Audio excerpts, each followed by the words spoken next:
Hello and welcome to the Inbetween Podcast. I'm your host, Joe Swan. I'm joined by Tony Tones and RT. How are you, Tony? Hello, I'm doing great. First podcast of the year. Yeah, it's our I can first see one. Lego. That's good. It's been a long time since the last one because we've had Christmas and New Year's, and Yes. I've been also very sick at the start of this year. Yeah. So I thought it'd be good because It's always sickness at the beginning of the year. it's children's fault. It's all their faults. I think it's people coming together as well. Yeah. But yeah, I think children make it worse for sure. Yeah, I agree with that. I just got my fifth niece, so I'm about to have some more illness coming my way. Yeah. Okay. You've been doing some Lego. So this is a rebrickable set. It's this blue and wooden medieval looking house. That's it. Yeah, so this is I think technically it's just like an antique store with like allotment is what it's called. But yeah, so rebrickable. Just to quickly to go over, it's like you can buy fan instructions on rebrickable.com. Sometimes they're free, but this one is paid. I think it's like $5. It's pretty cheap instructions. Yeah, and it's just then in this case it used all the pieces of like an old Lego Ideas blacksmith build, which I have as like a second set I had. I always wanted to find something to make it into, so I thought it was a really good set. So I bought a second one, and then technically a week ago now I finished it, but it's over 4 days, like a week ago to complete. Oh man, I will say that up front. Compared to building like a double Lego set, there's a lot of sorting required of all the pieces, and then a lot of searching. But the ground floor took me so long compared to the rest of it. It sped up as I went up the floors. So did you basically, because with the rebrickable, they give you sets. You take apart the sets, and then you have to like organize through it to find the parts you need. Yeah, I'd like not 20. Sorry, how am I gonna have like 12 like boxes? Like I saw the Lego into like vague categories in, and I had to open all the numbered bags into just one big pile and sorted it effectively. Well, I did have one bag at a time, but yeah, and then just follow these. Like you get a PDF, you download it. It says it's got your oddly it's got like your rebrickable username in it, and it then warns you, oh, this is copyrighted material, don't share it. Which is fair enough. And that's when you uploaded it on the internet and shared it with everyone. Yeah, from Pirate Bay. Yeah. Is it the first rebrickable build you've done then? Or have you done another one before? No. If you go to the first image, like on the shelf, like the big one. Is it the one on the right? The one on the right is real. No, the art school is a rebrickable. Oh, that's why the sign's upside down, because it's rebrickable. That's why it's upside down. Yeah, someone's pranking. Also, to the left of the blue house is also a rebrickable Friends. I was going to say, I remember you doing something with the Friends set. Yeah, so that was that. I think Central Perk was my first one, which was an absolute nightmare. So I had to buy extra pieces. With this one I did last, like the blue roof one, I didn't have to buy any extra pieces whatsoever, and that was great. I think with everything else, I had to buy like a few extra pieces, and with the Central Perk one, I had to buy like all of the brick texture stuff, maps, and some like plates to like actually do the floors sort of thing, which was kind of a nightmare to like make sure it was working. And what you're meant to do is that you're meant to get like an Excel or like a CSV like Excel spreadsheet sort of file, and then like put it into a program to like try and help you buy stuff for you. Right. I went through and like ordered it all manually, like found the piece. Like it took me hours. Like so it's like that was my first rebrickable experience. Sounds like kind of awful. Sounds like rebrickable's more for the hardcore Lego fans rather than the people who just open a box and build something. Yeah, it's much more but there's some really cool stuff out there, and also like you don't.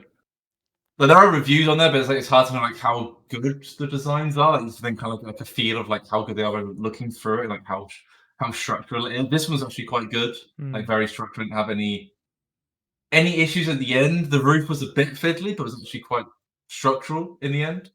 I will say as well, I did the dormer roof, the roof on like the top. Oh, I don't know. In the roof itself, I slightly changed, so it's technically a subtle change to it. Lego news. Well, I remember my I don't think we talked about this. On Christmas Day, my brother sent me a photo, and he said, "Look what I got!" And he had the Lego Enterprise and the shuttle. Oh, huge! The bonus shuttle. Yeah, he got it for Christmas. You got the bonus. Oh man, I have shuttle. I don't want to say I haven't got the shuttle or anything, but like on Bricklink, which is actually owned by Lego now, but you can buy third party, or sorry, buy second-hand seats on there, right? Yeah. You can. There's something. I think you could buy the shuttle for like. I want to say I saw it at £90. £90. I think that's right. It might have been 70 or so, but I feel like I thought in my head it was 90. But it's a lot of money. It's a lot of money. Yeah, for how many pieces? That's a lot of money. But I think at the moment, people who have it want to keep it, and very few people are selling it, so they can ask for a premium. So it's kind of like an eBay for Lego sets. Yeah. Right.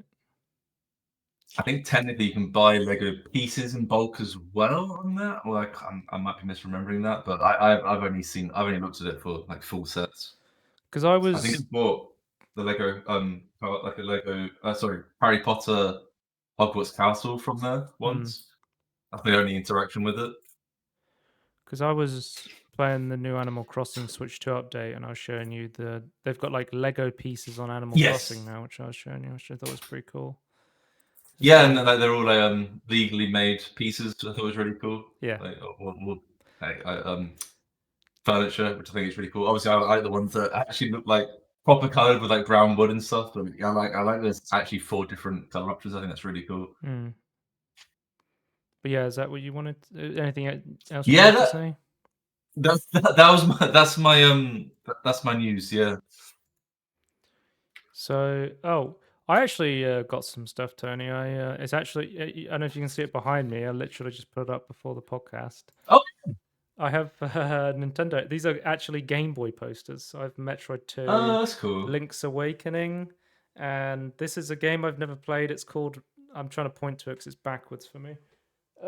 Mario Land 2 and the 6 Stars. I've never played it, but apparently it was on the Game Boy. I've never heard it.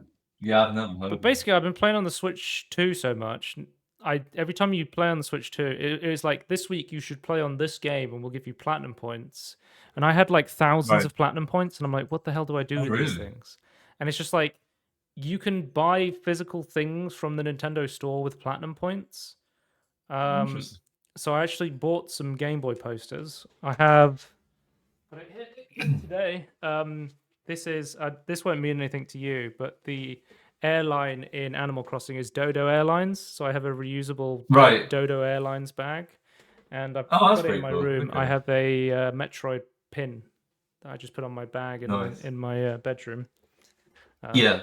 But I was like, so it's free, and then you just have to pay delivery. So I think it was like £2 for delivery. But I was like, I'll just grab some, because I remember back in the day,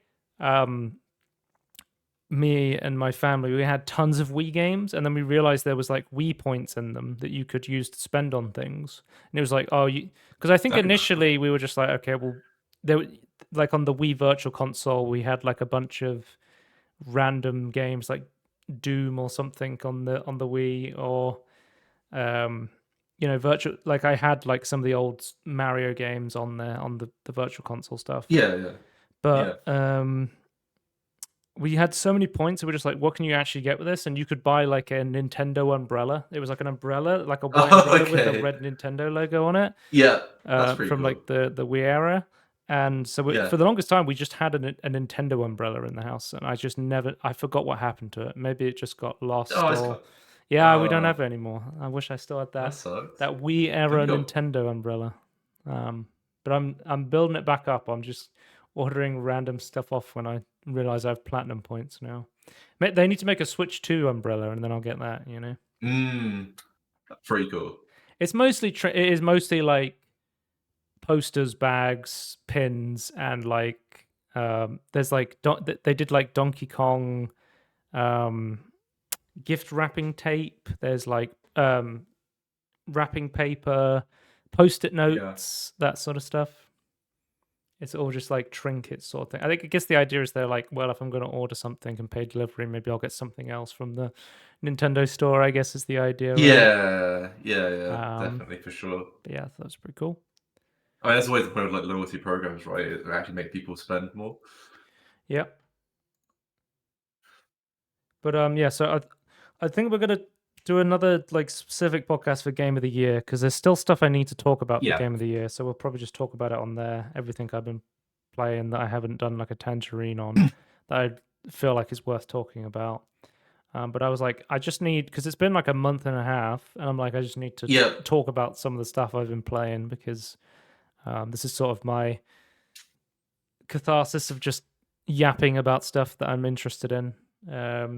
It's like archival footage. I was here, PogChamp. Review. Yeah. So month and a half in review. Since the last one, I finished Power Wash Simulator 2. I really like Power Wash Simulator 2.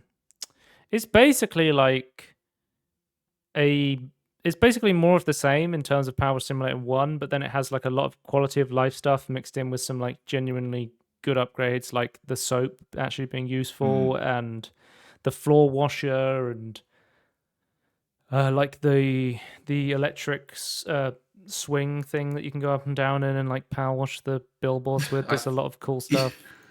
Yeah, that's something that's insane.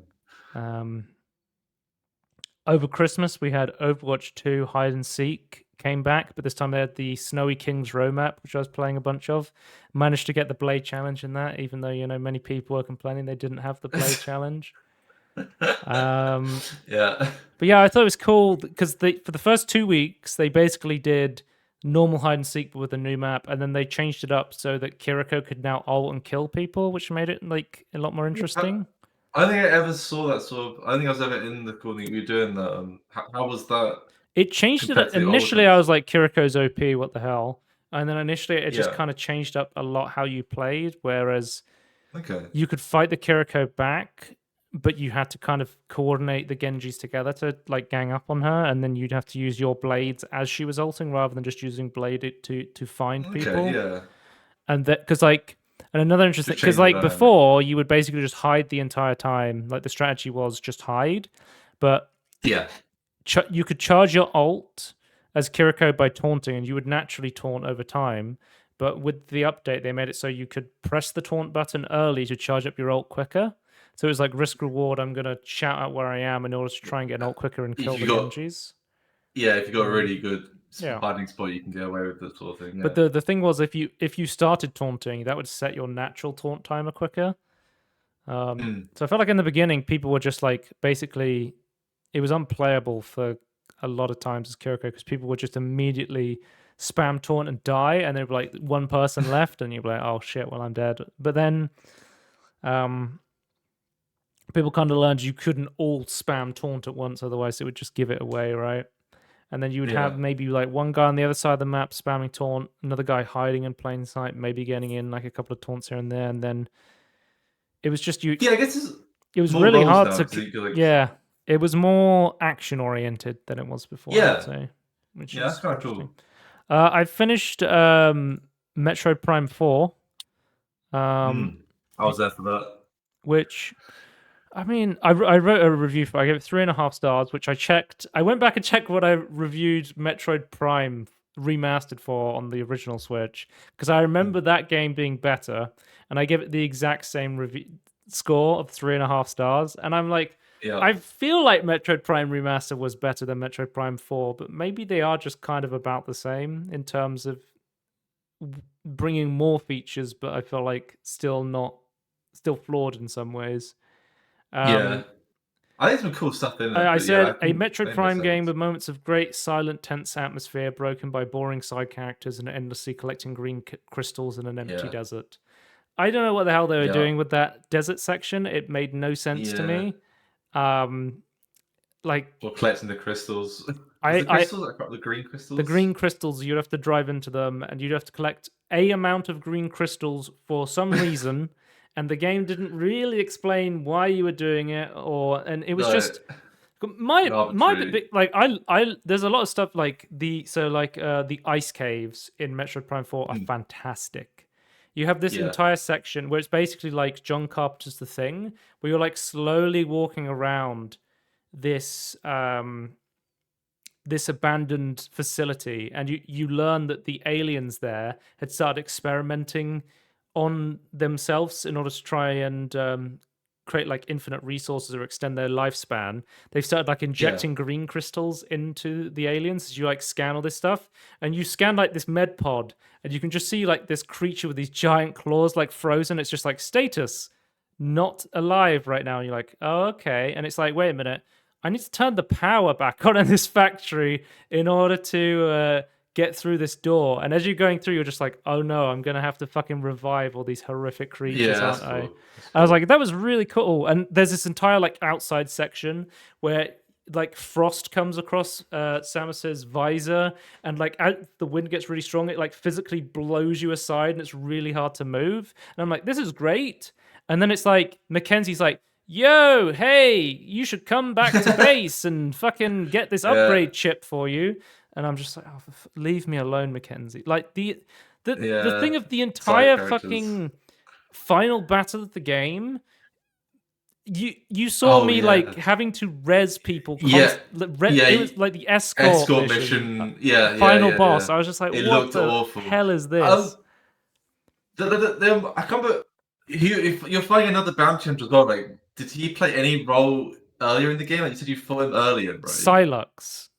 Psylocke, yeah. When you fight him, like, it just seems so disconnected from the rest of the planet. You fight him like twice. I had no idea who he was. Apparently, he was in a different Metroid game I hadn't played, and you like about to kill him. It's like, I'm a bot pretending to be Psylocke. Was basically how it went. Okay. Another thing is like the level design, because essentially all you were doing was going from like so there was like the tree area, the fire area, the ice area, the electric forge area, and you're basically just driving across the desert to get to the other area.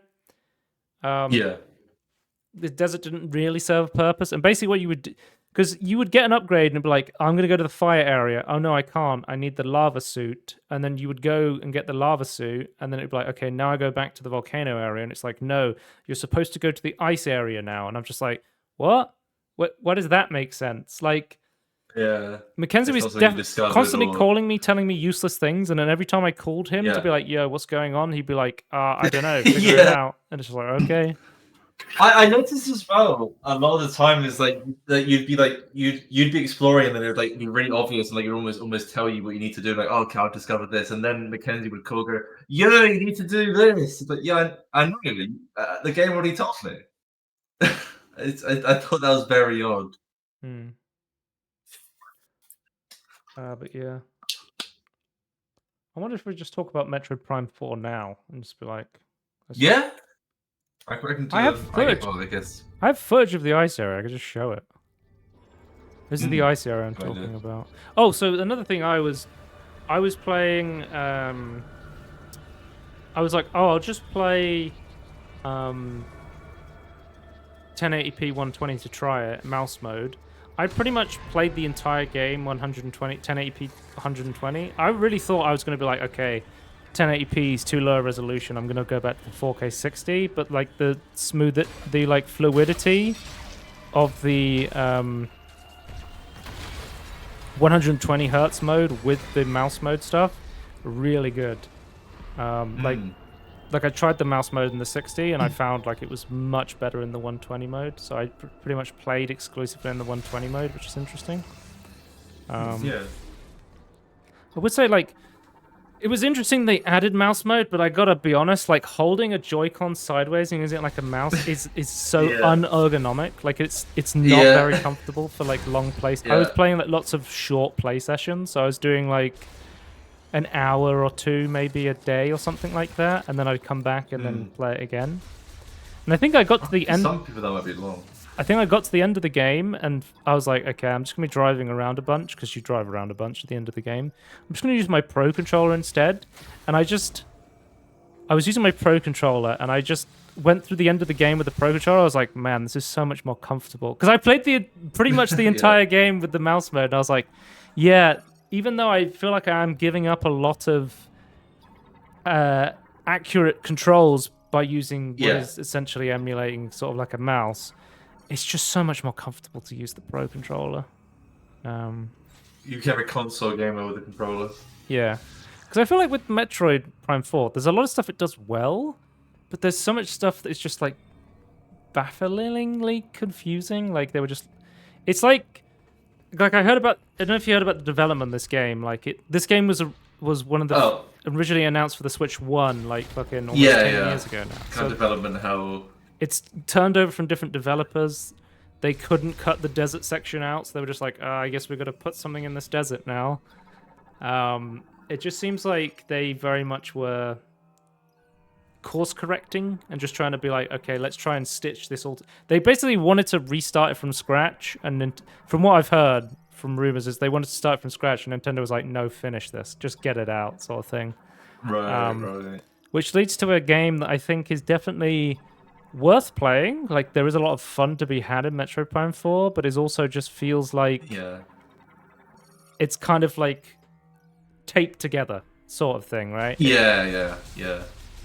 Pointless things tape, and the tape itself is kind of like really bad tape that it should have been used. Yeah, I really like some of the structural stuff, like the atmospheric stuff. Like I thought some of it. Yeah, you were watching because I streamed this earlier. You were watching like Vault Forge with the big like electricity factory. That's sort of. I love that. Again, like I said, the atmosphere of Metroid is incredible. It's so fun. It's like. I think that is one of the biggest strengths of these games is they are just dripped in atmosphere, right? Yeah, which is why the talking characters. I think you kind of have that, like have people to talk to, but I think for the vast majority of the time you should be silent or no talking. Sorry, and it's like to keep that atmosphere, and just like people talking over comms just really ruins it. Well, it's like in Metroid Prime Remastered, it's pretty much just completely silent. And as the Metroid Prime games go on, they introduce more and more characters and cutscenes. I think because very early on, because I played Metroid Prime Remastered, and I was like, I understand that to 100% this game, you're going to have to scan everything. And I was like, I'm not 100%ing this game because I find scanning's not fun. Is it? Okay, because the thing with the reason I would 100% a platform, like 100% to Donkey Kong Bonanza this year, right? And the reason I 100% Donkey Kong Bonanza was I wanted to play more of it because moving around at Donkey Kong Bonanza is so fucking fun. Yeah, you just enjoy it so much, you just wanted like any excuse to keep playing, sort of thing. Yeah, that makes sense. The problem with Metroid Prime 4 is scanning things and combat in this game is really boring. Like the most fun I had in Metroid Prime 4 was just like exploring the weird atmospheric areas and doing the puzzle stuff that it has. Yeah. Whereas like the combat of this game essentially comes down to here's the same 4 robots or the same 4 aliens coming at you. You're going to slowly shoot them. You're going to charge up a charge shot, and this enemy is weak to electric. This one's weak to fire. And it's just like, okay. Yeah. That's how I think there's some enemies, and I still think they're not. I can't remember, like the exploding crab sort of thing. You had to like charge up, knock it on its back, and hit it again or something, right? The crabs? I can't remember. I don't know what any of them are called. The exploding but I thought crabs. That was like maybe they weren't crabs. I think they were. In the fire area? Oh, like the molten ones that explode if they get too close to you. Yes, yeah, those. I thought that was the idea of that was more interesting because that's more like a puzzle enemy, but it's still kind of badly implemented. But I thought it was more interesting than the other enemies. But yeah, so I just feel like in these sort of games, it should be more like puzzle enemies. Like I think it should be more environmental enemies, if that makes sense. So I played through the entire Metroid Prime 4, and it was like I'd go through an area and I'd be like, oh, there's spots where I can go back and I can, when I have that power up, I can grab more missiles or an extra energy tank or whatever. But it was just like, by the time I'd gone through an area, I was just thinking, I don't want to go back and grab that power up because I already have 200 missiles and I've never died like more than once other than like on a boss fight or accidentally falling into like getting shot by a flamethrower. And I was like, I don't care about having 5 extra missiles. That's not impactful to me. That doesn't do anything. No. So I was just like, actually don't want to go back and trek through these these areas anymore because I don't want to fight the enemies because they're boring and uninteresting to fight. And I don't want to traverse through this area because it's not very interesting to traverse through it again because I've already been through it once. I feel like what they should have done. I know it's like even more development time, but I just feel like getting a power to unlock a new puzzle in an old area. I think that's the only way to make that worthwhile. And even then, it's then what's the reward though? Because it's like why? It's just for completion, I guess, at that point. Yeah. I think that's fine. Yeah, but like I think I've got some bike stuff on here. I'll turn down because I think I accidentally recorded double audio on this. But they have this whole thing, right? When they introduced the bike in Vault Forge. Oh yeah. They're like, hey, we need you to know how to use the bike. We need you to do several races, learn all the mechanics, learn all the combat. And I'm like, okay, the bike is going to be a huge part of Metroid Prime 4. Yeah, I'll up for the bike. They 100% make sure you know how to use this bike, right? Through all the like get all the pieces as well. Through this virtual reality like biking arena, and I'm like, okay, the bike's going to be important, and it's just like you're going to slowly drive across a desert, and none of it matters, and it's just like that's all the bike was for, and it's like the bike's cool, the bike's fun to drive, but it's like there's no reason to drive the bike. Yeah. I was like been there to like connect all the areas with like a linear race instead of having in the desert. Yeah.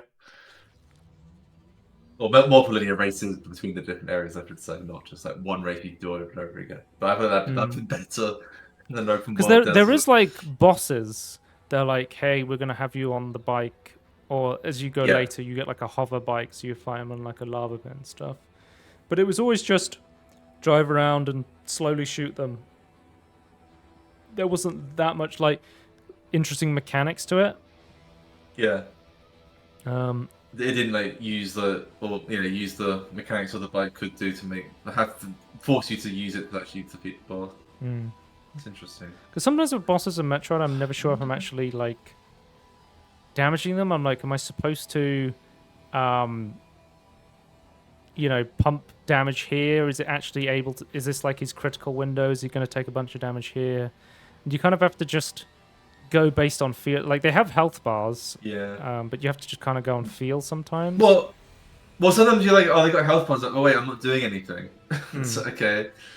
Yeah, I feel like some of the bosses look like true puzzle bosses. Like you have to like figure out like the order, the sequence. I mean, to, find their weakness. The other one was just more like hit them when you have a chance. Like the second phase of Silex, where he takes you into like.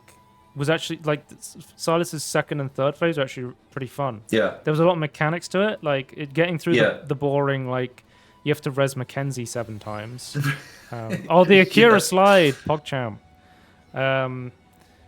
But I just playing through this game, I was like, man, Metroid Dread was such a fucking good game. Like every boss in Metroid Dread is this like cinematic masterpiece, and it's so fun to fight people. Combat is fun in Metroid Dread. It's like you have like a parry system. You can just be blasted. Movement is fun in Metroid Dread. Combat is fun. And like I actually want to go back and find stuff in Metroid Dread because it's fun to move and do things in Metroid Dread. And I'm just like, man, that game is like. I'm glad people are going back and being like, okay, Metroid Dread was a much better game than I thought it was. Now. Because I thought we both. I mean, I haven't played it, but I thought we both were pretty. One of them. I feel like we both rated it quite highly, right? And then I think some other people were like, oh, it's all right. Well, I was like, this is one of the best games I've played. Like in the year I played like Odyssey, and Kirby and the Forgotten Land, and like Sekiro and stuff. I was like, Metroid Dread is really fucking good. And because people were saying stuff like, oh, it's not even a top Metroid game.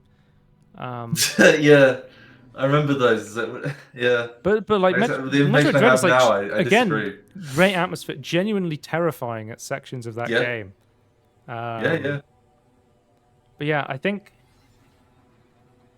I liked Metroid Prime 4, but again, it's just not. I don't know if it's I don't like the Prime games because this is my second Prime game now, and I've been like, I much prefer the 2D Metroid games. But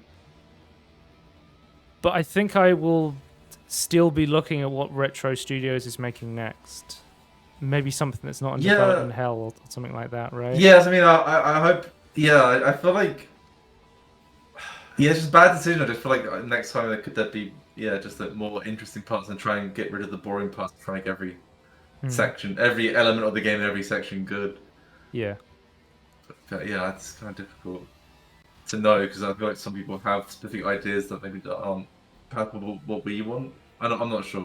I'm not 100% sure like on the Metroid again, like, community. I'm more positive on Metroid Prime Dread than I think other people. Metroid Prime 4 than other people because there's stuff I genuinely enjoy about the game, but I'm bringing up criticisms of the game because I've played it and I think it could have been so much better, and I've seen like them be so much better. So I'm just like, and it just this game feels like it could have been like, really great, but then brought down. This could have been like one of the best games on the Switch too, but it's just fallen short this year, right? Yeah. That's what I feel as well. Again, I still love the environment. I think it's a brilliant environmental storytelling at the very least. But yeah, what else have I been playing? Let's look.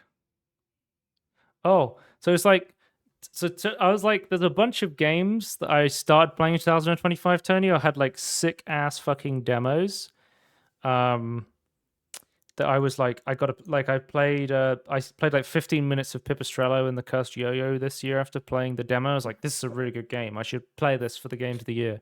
And I was like, I played Promise Mascot Agency. Yes. I was like, I need to play this game for Game of the Year because this game is really good and I want to play more of it to talk about it on the Game of the Year. So I've been 100% Wario World on the GameCube instead.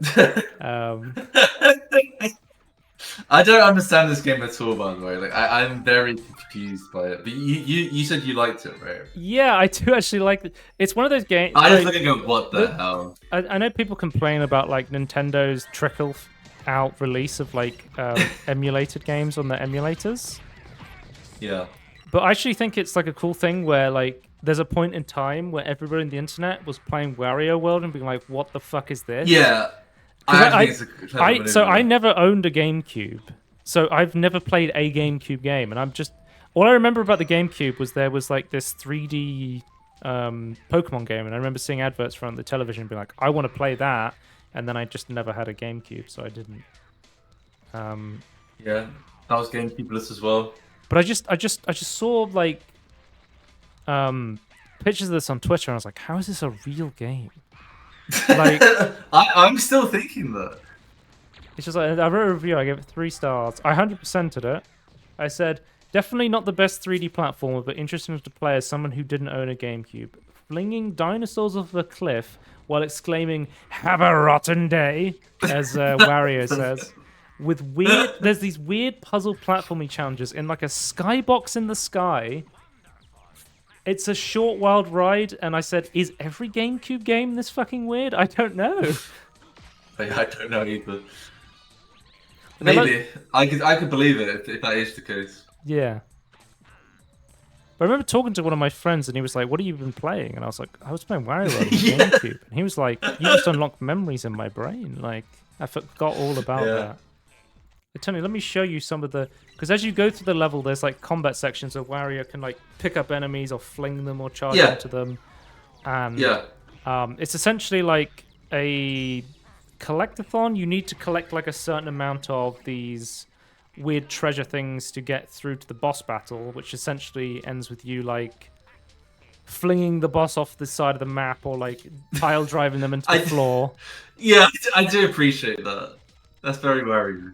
But like you can see like these hallmarks of like they just didn't know how to do like dual joystick controls where sometimes in order to open doors you would need to like spin your joystick around while holding an enemy, and you would spin them into a spiral which would open a door. Yeah. Oh, here's like no sense to me. It just seemed very frustrating. So that's a good. I like that as an idea that you slam into the ground. Listen to the soundtrack. This is just like Nintendo was just like being fucking weird. I was just like, what is going on with the soundtrack? It was dare I say, Wario World is borderline experimental. Yeah, I think you might be right. I think it's just experimental, but it could be more experimental, I suppose. But yeah. I footage of like the skybox level. They might all be in the mines in this one. But yeah, you like. When you die, you have to like, fight your way out, don't you? Yeah, so if you fall off the map, you then basically go down to like a sub-level where there's these ghosts chasing you, and you have to basically smash boxes in order to find the spring that will send you back up to the top level. And if you open the wrong box, it's a bomb, and it's always random which one has the spring on it, so you're just... Yeah, here's one of the weird skybox levels. It looks like almost like dev textures. Yeah, a little bit.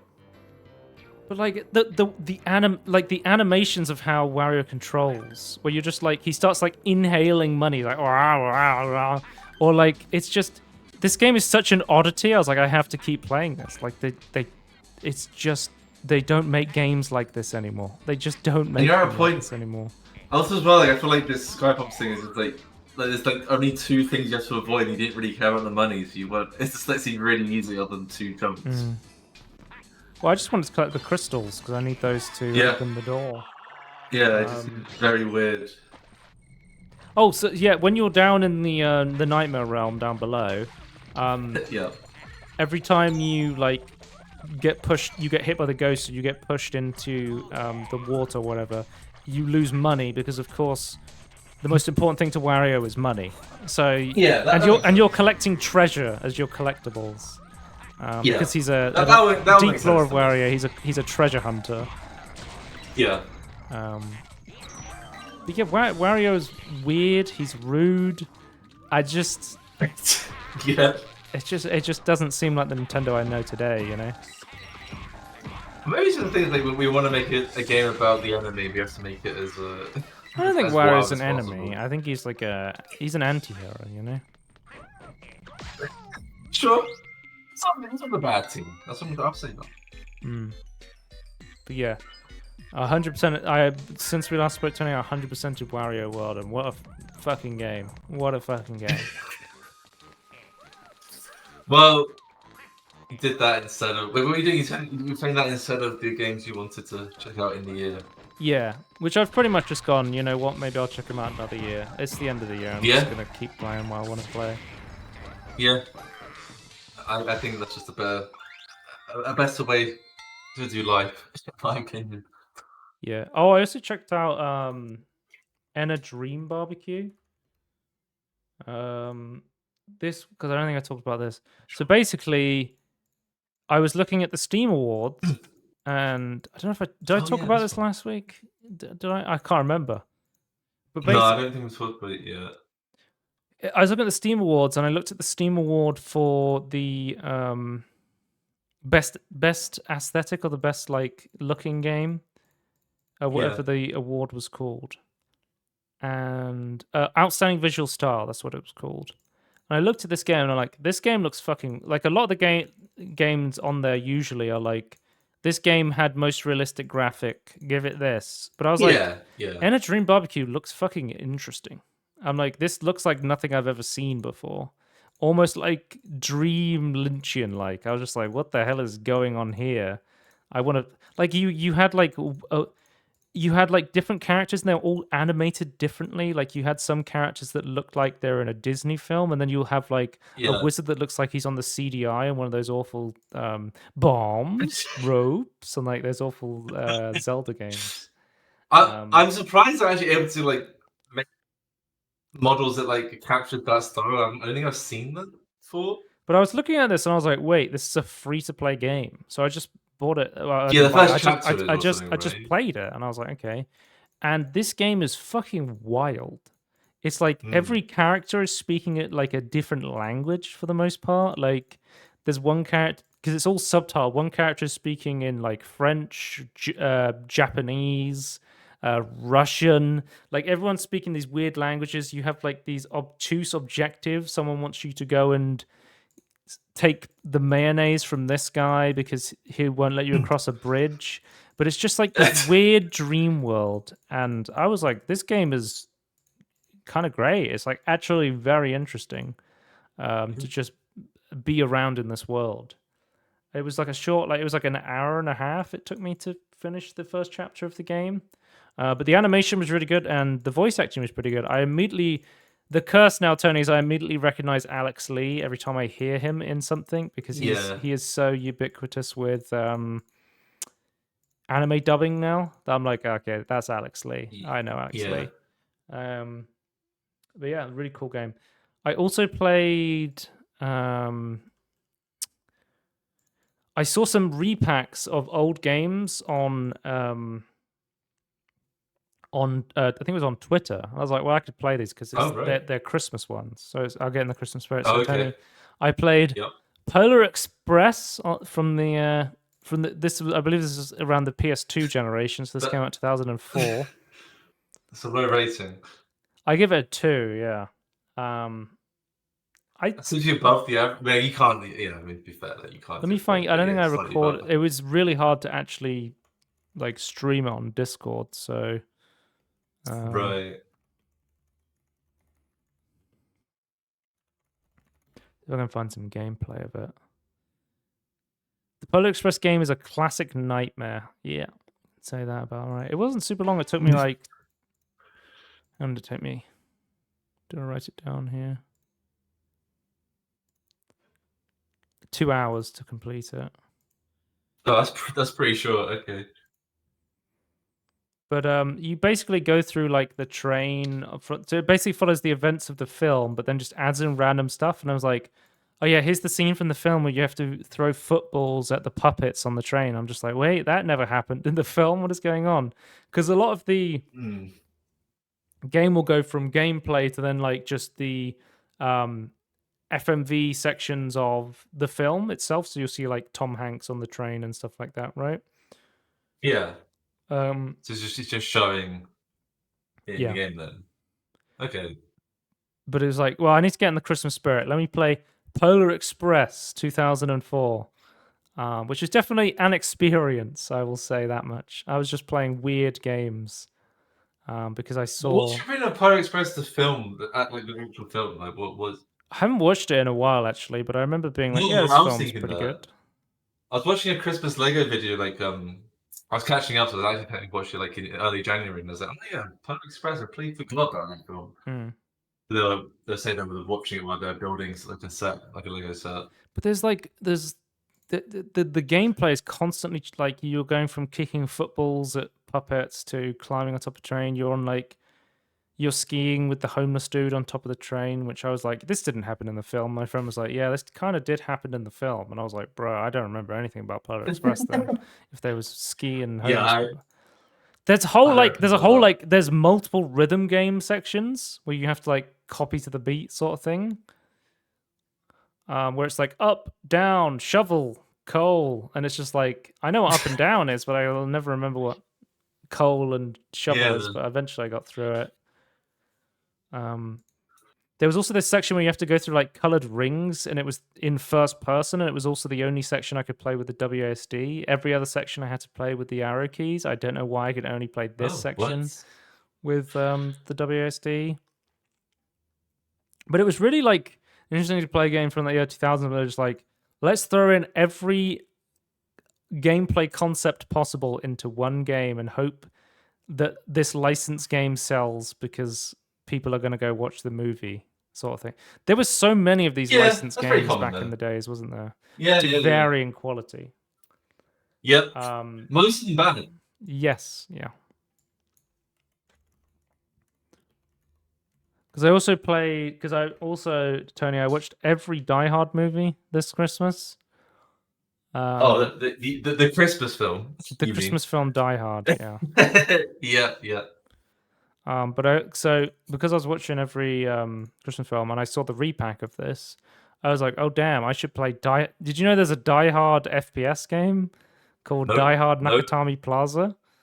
And it like follows like mostly the film, and then it's like, bro, there was 12 terrorists in Nakatomi Plaza, and I've killed 100. Like, there's no way this is how many terrorists were going on in Nakatomi Plaza. And there'll be sections where you'll have to like guide Argyle driving around in the limousine in like the first film, and it's just like, yeah, this never happened. They just padded this out. Again, I think I gave this like maybe a 2.5, maybe, or something like that.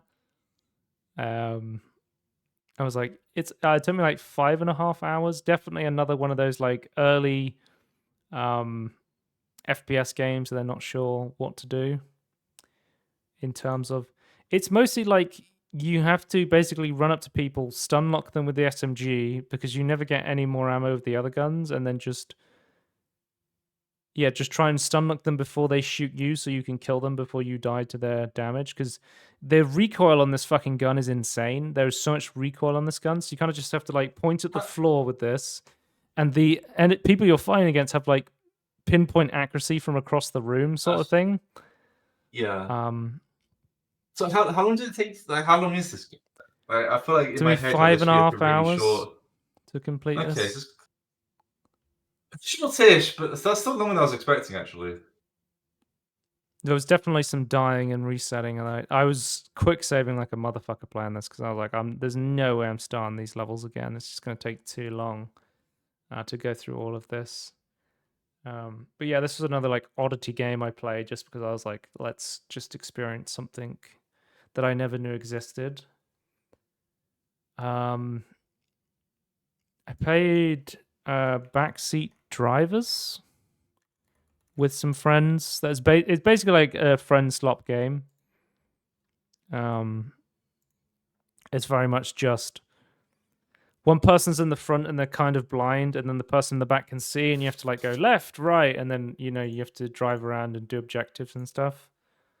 I thought it was pretty fun. I thought it was pretty fun when I played it, and then I was like, it's something I'll probably play like once or twice and then never again. Because you think like the friends pass? Like, I didn't buy this. So if you buy a copy, you get +1 friend pass. You can invite another person who doesn't own the game, so they just download the friend pass, which I think was a good way to do it. Oh yeah. Shall we talk about? I've been playing Tekken 8, Tony. Do you want to talk about this now, or should I talk about? I mean, yeah. You want a section for this, right? Sure. But it's just dedicated. So I've been playing Tekken 8, and because I was Year of the Fighting game last year, and I installed Tekken 8, and I didn't actually play it until the start of this year. So I was like, okay, I'll just launch up this game and try it. And my initial thought with Tekken was the onboarding of this game for new players is really bad. Like, you load up the game and there is no tutorial, and there's no way to find the tutorial. No, at all. So that's crazy. So I loaded the game and I'm like, okay, I'll go into practice, I guess. And it's like, but how do I know how to attack and what the combos are and stuff? And it's like, yeah. To get the tutorial of Tekken 8, you need to go to the arcade mode and follow the arcade quest, and that's how you do the tutorial of Tekken 8. So it just wasn't obvious at all to me how you were supposed to do that. Whereas, like, for example, is that officially the tutorial, or is that just like a mode that's more explained in the tutorial? No, I think that's supposed to be the official, because there's nothing that comes up when you first launch the game. It doesn't tell you any of this. I had to look it up online to try and figure this stuff out. Like, for example, Tony, if you launch Street Fighter 6, it immediately puts you in a tutorial. And you can choose whether you want to skip it or not. And I'm like, this is much better. And then there's like extensive tutorials in Street Fighter 6. It's like, hey, here's how to learn this character. Here's how to learn this mechanic. Whereas with this game, it's just very much just like, hey, you're playing Tekken. You've probably played Tekken for the past 20 years. Just play the game. And I'm like, well, I've never played Tekken, eh? I've never played Tekken. We don't care about new players. I don't know what's going on. So I started. The most fun I actually had in this game was doing the Calvin build, which was because it's kind of like it. The entire time I was playing Tekken 8, I was like, man, this is like Street Fighter 6 but worse. I was like, because there's like the arcade's kind of like World Tour mode, where you have like an avatar and you go around and you go to arcade machines and you go, I'm going to battle you. Whereas in Street Fighter 6, you walk up to an old lady on the street and punch her in the face, and you're immediately like in a fight with that person you've just punched. You get told to go and talk to someone and you go, well, that's it, I'm fighting you anyway. Yeah, but I think But you basically design an avatar, and I was like, usually what I've been doing in games is I've just been redesigning my friend Calvin in the game because I can't be bothered to sit and create like a character. I'll either just hit randomize or there was no randomize button on this. So I was just like, okay, let's do the Calvin build. But as you basically play through the arcade, it's like, oh, here are your tutorials. Basically, I'm like, okay, this would have been nice to have. I initially was playing fucking Tekken Ball. I don't know if I have gameplay. Yeah, I was like, what's Tekken Ball? Let me load this up. It's kind of like it's almost like a Windjammer sort of thing. It's like yeah. Interesting. You're just like trying to. It's like volleyball, or I mean, we all know the real volleyball game is what is it? Dead or Alive is like the one that's known for its volleyball. Yeah, that's Dead or Alive. Which I never played Dead or Alive, so that's another fighting game I didn't. I mean, maybe I honestly thought you were going to in the year of the fighting game. I thought you were going, oh, there's some interesting characters. No, there's tons of fighting games I didn't play. Like what I learned was that I love Street Fighter 6, and most other fighting games I didn't care for. Yeah. And even though I love Street Fighter 6, it's hard to learn. I'm always like, the thing for me with fighting games is I never was like, I need to keep playing this fighting game.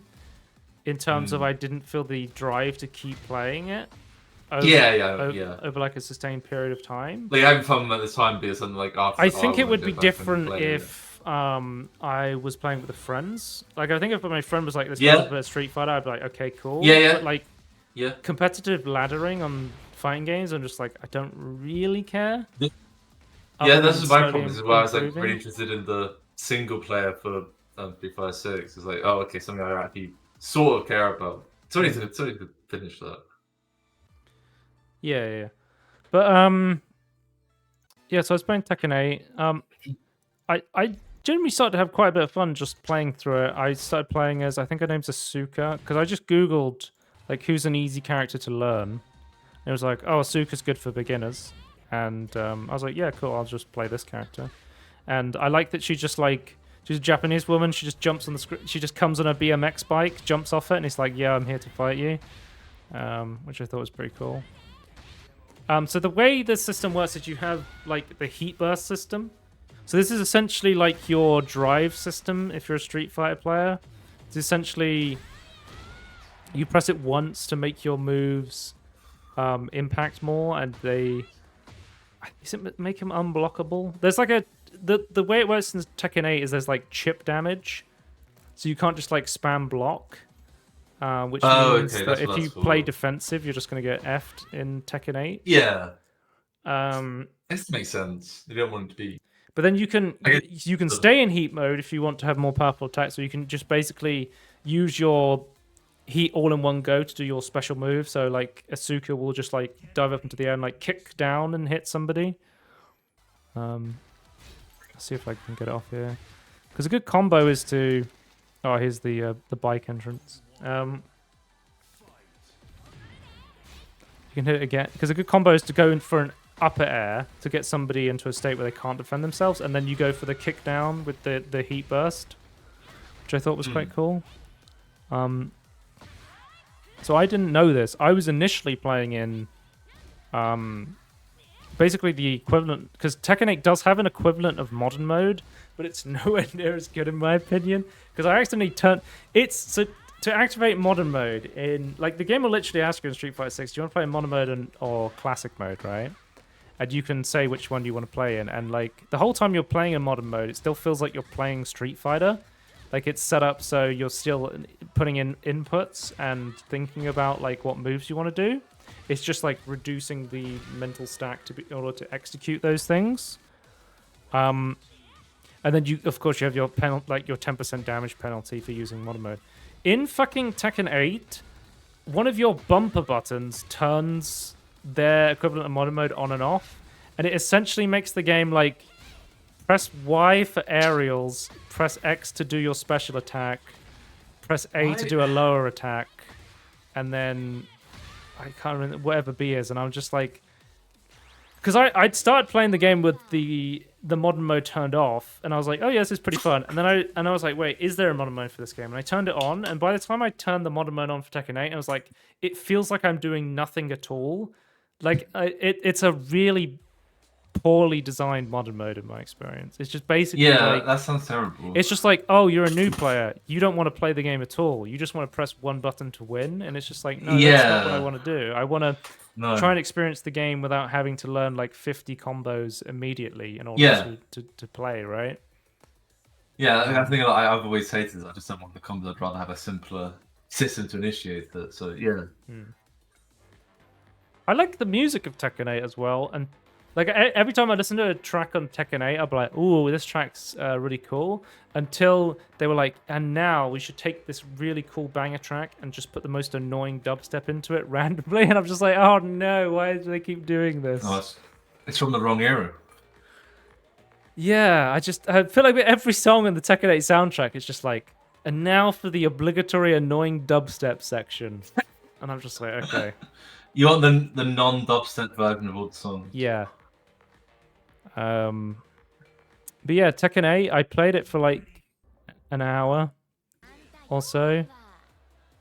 And I was like, oh yeah, this is pretty fun. And then I closed it and I'm like, let's never launch that again. So I did that. I just don't have the drive to launch Tekken again and play more of it.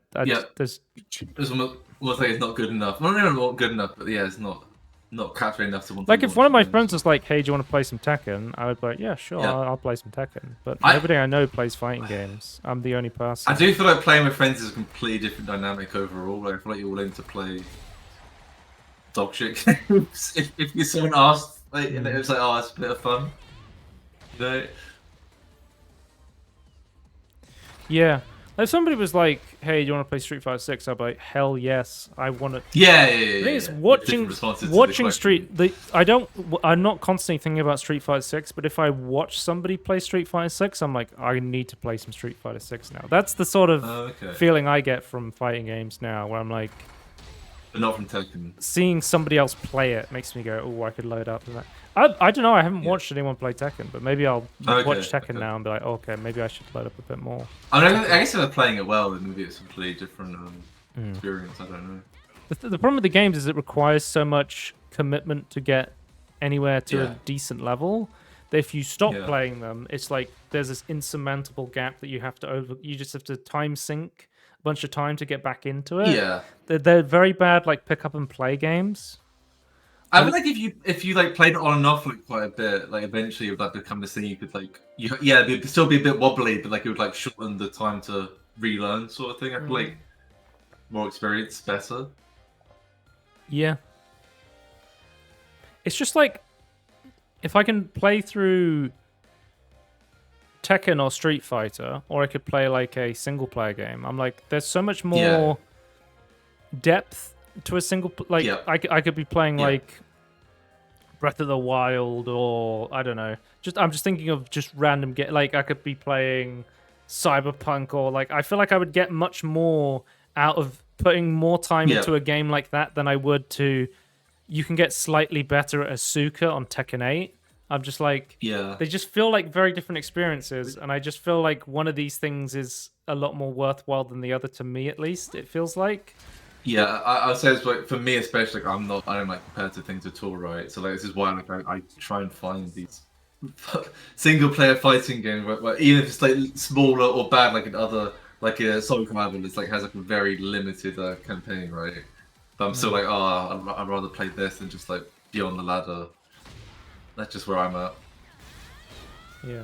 But I understand that most people like want fighting games for the competitiveness and to try and improve, so fair enough. Just not for me. Yeah, I played this game for an hour, and even I was like, fucking chip damage on heat attacks is stupid. I don't know why that's a mechanic. I was like, that's kind of dumb. Is that something the community don't like? Yeah, I mean, because I played this after they did the 2.0 update, which is like one of the most downvoted updates of all time. But added chip damage. No, I think chip damage has been in it since like the beginning. I think it's like, okay. Yeah. I think like chip damage is like it like temporarily reduces your health bar. But it basically just puts you at such a disadvantage to blocking just because heat exists. So yeah, I don't mind games that are like make you want to play more aggressively. Like I feel like Street Fighter is set up this way, but it just feels like there's not too much counterplay, right? I don't know. Yeah, I think it has to be like an interesting way to play. Like actually, make it fun. Yeah.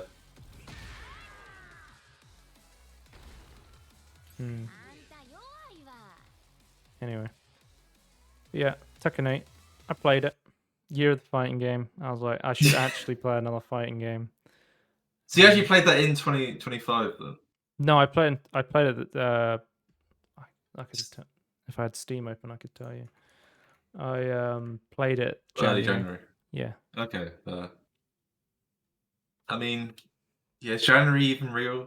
Well, I already downloaded it, and the game's 120 gigabytes. So I was like, well, oh Jesus! Yeah. Why is it so big? It's just fucking huge. I don't know. What's it? It's not open. What? Guess how long it took me to download? 5 minutes. 30 minutes. Because I have that's fast very internet good. now. Yeah, and it's super compressed like Helldivers too. But yeah, hang on, let's have a look. I 100%ed Super Mario Galaxy 2. I say 100%. I got 110% of Super Mario Galaxy 2. Okay. Should we talk about Super Mario Galaxy 2 now? Yeah. I guess. I think I recorded I think I recorded the final one of the final levels of the base game because I was like, oh shit, I got no gameplay for this. Let me record this, and I was like, oh, I think this is the end of the game. Super Mario Galaxy 2, I think originally, from what I read online, was supposed to be DLC for Super Mario Galaxy 1, but okay. I know that. But the Wii didn't let you do DLC, so they couldn't. That's such a Nintendo thing to be like, this should be like DLC, but you can't do DLC on the Wii, so let's just turn it into a full game. We didn't think this far forward with the actual machine. No. Yeah. But it does. Super Mario Galaxy 2 very much feels like Super Mario Galaxy 1, but more, which I like because I fucking love. Like I gave this game 4.5 stars. Like Mario Galaxy is one of my favorite games of all time. Absolutely fantastic game, and I think this is just more Super Mario Galaxy. Yeah. I think it loses a bit of because the spaceship in Super Mario Galaxy 2 is just like Mario's head. And it's not like that awesome, like Rosalina's like observatory. It's more just that's amazing. And I would say like Mario Galaxy is a bit darker than this, whereas this is much more just like colorful and friendly, which I don't mind. But the Switch 2 version is really good for this game. Like the addition of it's native 4K. 60 FPS, which is awesome. Yeah. You've got they're basically using gyro controls to simulate the motion controls, which is definitely the gyro controls on the Switch 2 are definitely better than the Switch 1 for sure. It's just more accurate, or more. Yeah, they're much more accurate on the Switch 2, but I still feel like a Wii sensor bar might actually be more accurate overall than just simulating that with gyro, like just trying to guess the position based on the controller. I could believe that because you have like this external reference to like reset or like recalculate, right? Yeah. But yeah, like there's the cool new stuff is like the Yoshi levels are cool, where you get to ride Yoshi and then you basically have to aim his tongue at targets, and then use that to do jumps and eat enemies. I feel like the stuff that feels the most half-baked or not the most fun like I would say like the reason I give this like 4.5 stars is like the motion control stuff just feels really dated at this point, or like not as great with gyro, because I'm just like I'm gonna 100% this game except the gyro levels, because fuck the gyro levels. Like I've unlocked pretty much every level on the game to this point, but I was just like, they let you go back and do what is essentially, it's called like a prankster comet. So you collect these things called, I've got all the comet medals. And they basically let you go back and do like a challenge mode version of a level you've already completed. And there's like challenge mode levels. There's these sections where you're hanging onto a bird and you control where the bird goes. You're like gliding on a bird and you control it by lifting your controller up and down.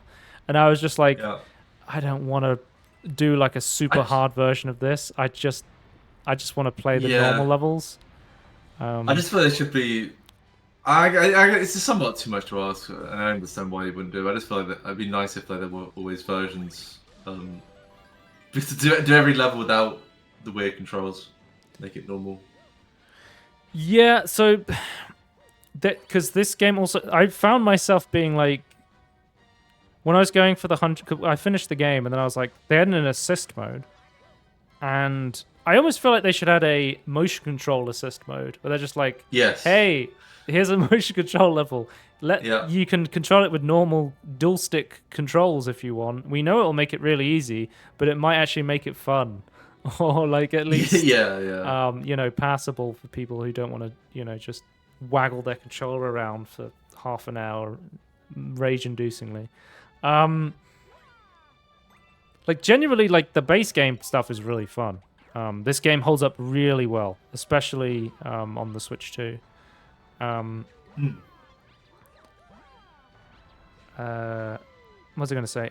So like some of the levels, like, because the way assist mode works is it allows you to you basically permanently have an extra health bar if you stand still, you'll heal, and if you fall off the level, instead of dying, you'll basically get a checkpoint. It'll take you back to the nearest safe part of the level. So like towards the end, when it was like the I was going through and doing some of the motion control stuff, I literally was just like, I'm just going to put on assist mode. And I was just using assist mode to get through some of the motion control stuff or some of the more annoying stuff. Because I was like, I'm pretty much done with I'm done with the base game. Because like to 100% complete the game, you need 120 stars. I had 90 to 100 at this point. I just put assist mode on. I was like, I'm just going to attempt some of the more annoying gyro levels. And then I got to a point where I got 110 stars, and I was like, yep, I don't want to go through and do all the annoying gyro stuff again. I'm just going to call it quits here, sort of thing. But again, I spent I think it took me about 11 to 12 hours to complete the game, and then I think maybe something like 20 to get the 110 star percent, as I'm going to call it. Because technically, so the way they do it in Mario Galaxy 1, because I 100% did that a couple of years ago, with annoying gyro controls and no assist mode, by the way, which was because I played it on the Steam Deck before they had assist mode. Because I was like, I don't want to do that shit again with the motion control stuff. Playing the motion control stuff emulated through gyro on a Steam Deck.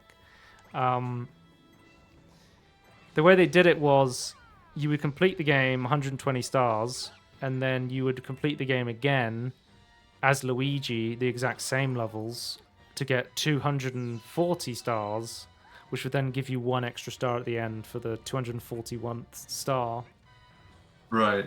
The way this game does it is there's a victory road at the end once you've got 120 stars, and then once you unlock that, you can replay... At any time in this game, you can switch to Luigi. So they have designed it so you can... play the levels differently as Luigi. I've never been a big fan of controlling Luigi because his mechanics actually work quite differently, where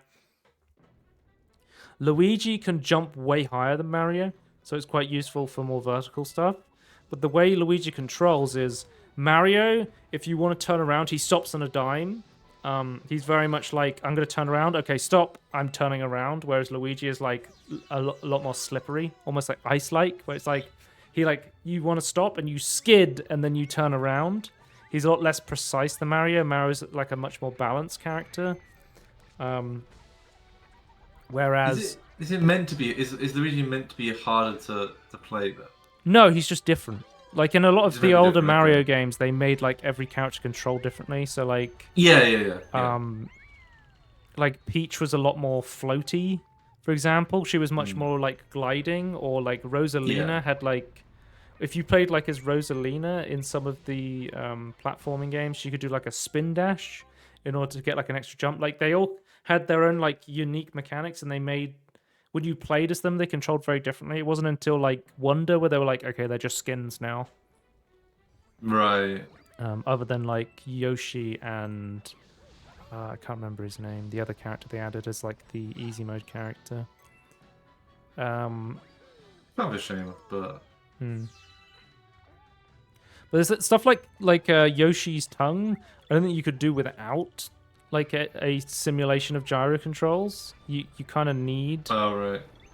Because as you see the red thing there, I'm moving around, but I'm also moving my controller left and right like this to control his tongue, and you need to do that on the fly. Because I think the thing with this game is, like, I never want to collect star bits ever while I'm playing this game until the game goes, hey, you can't progress the game any further until you unlock this checkpoint with star bits. Because the entire time you're playing, you just want to control the character with the analog sticks and just forget that the gyro stuff, the like, motion control stuff exists, right? But then it's like, well, you can shoot stars sometimes, which is kind of useful sometimes, but not really. Unless there's like a specific boss that needs it.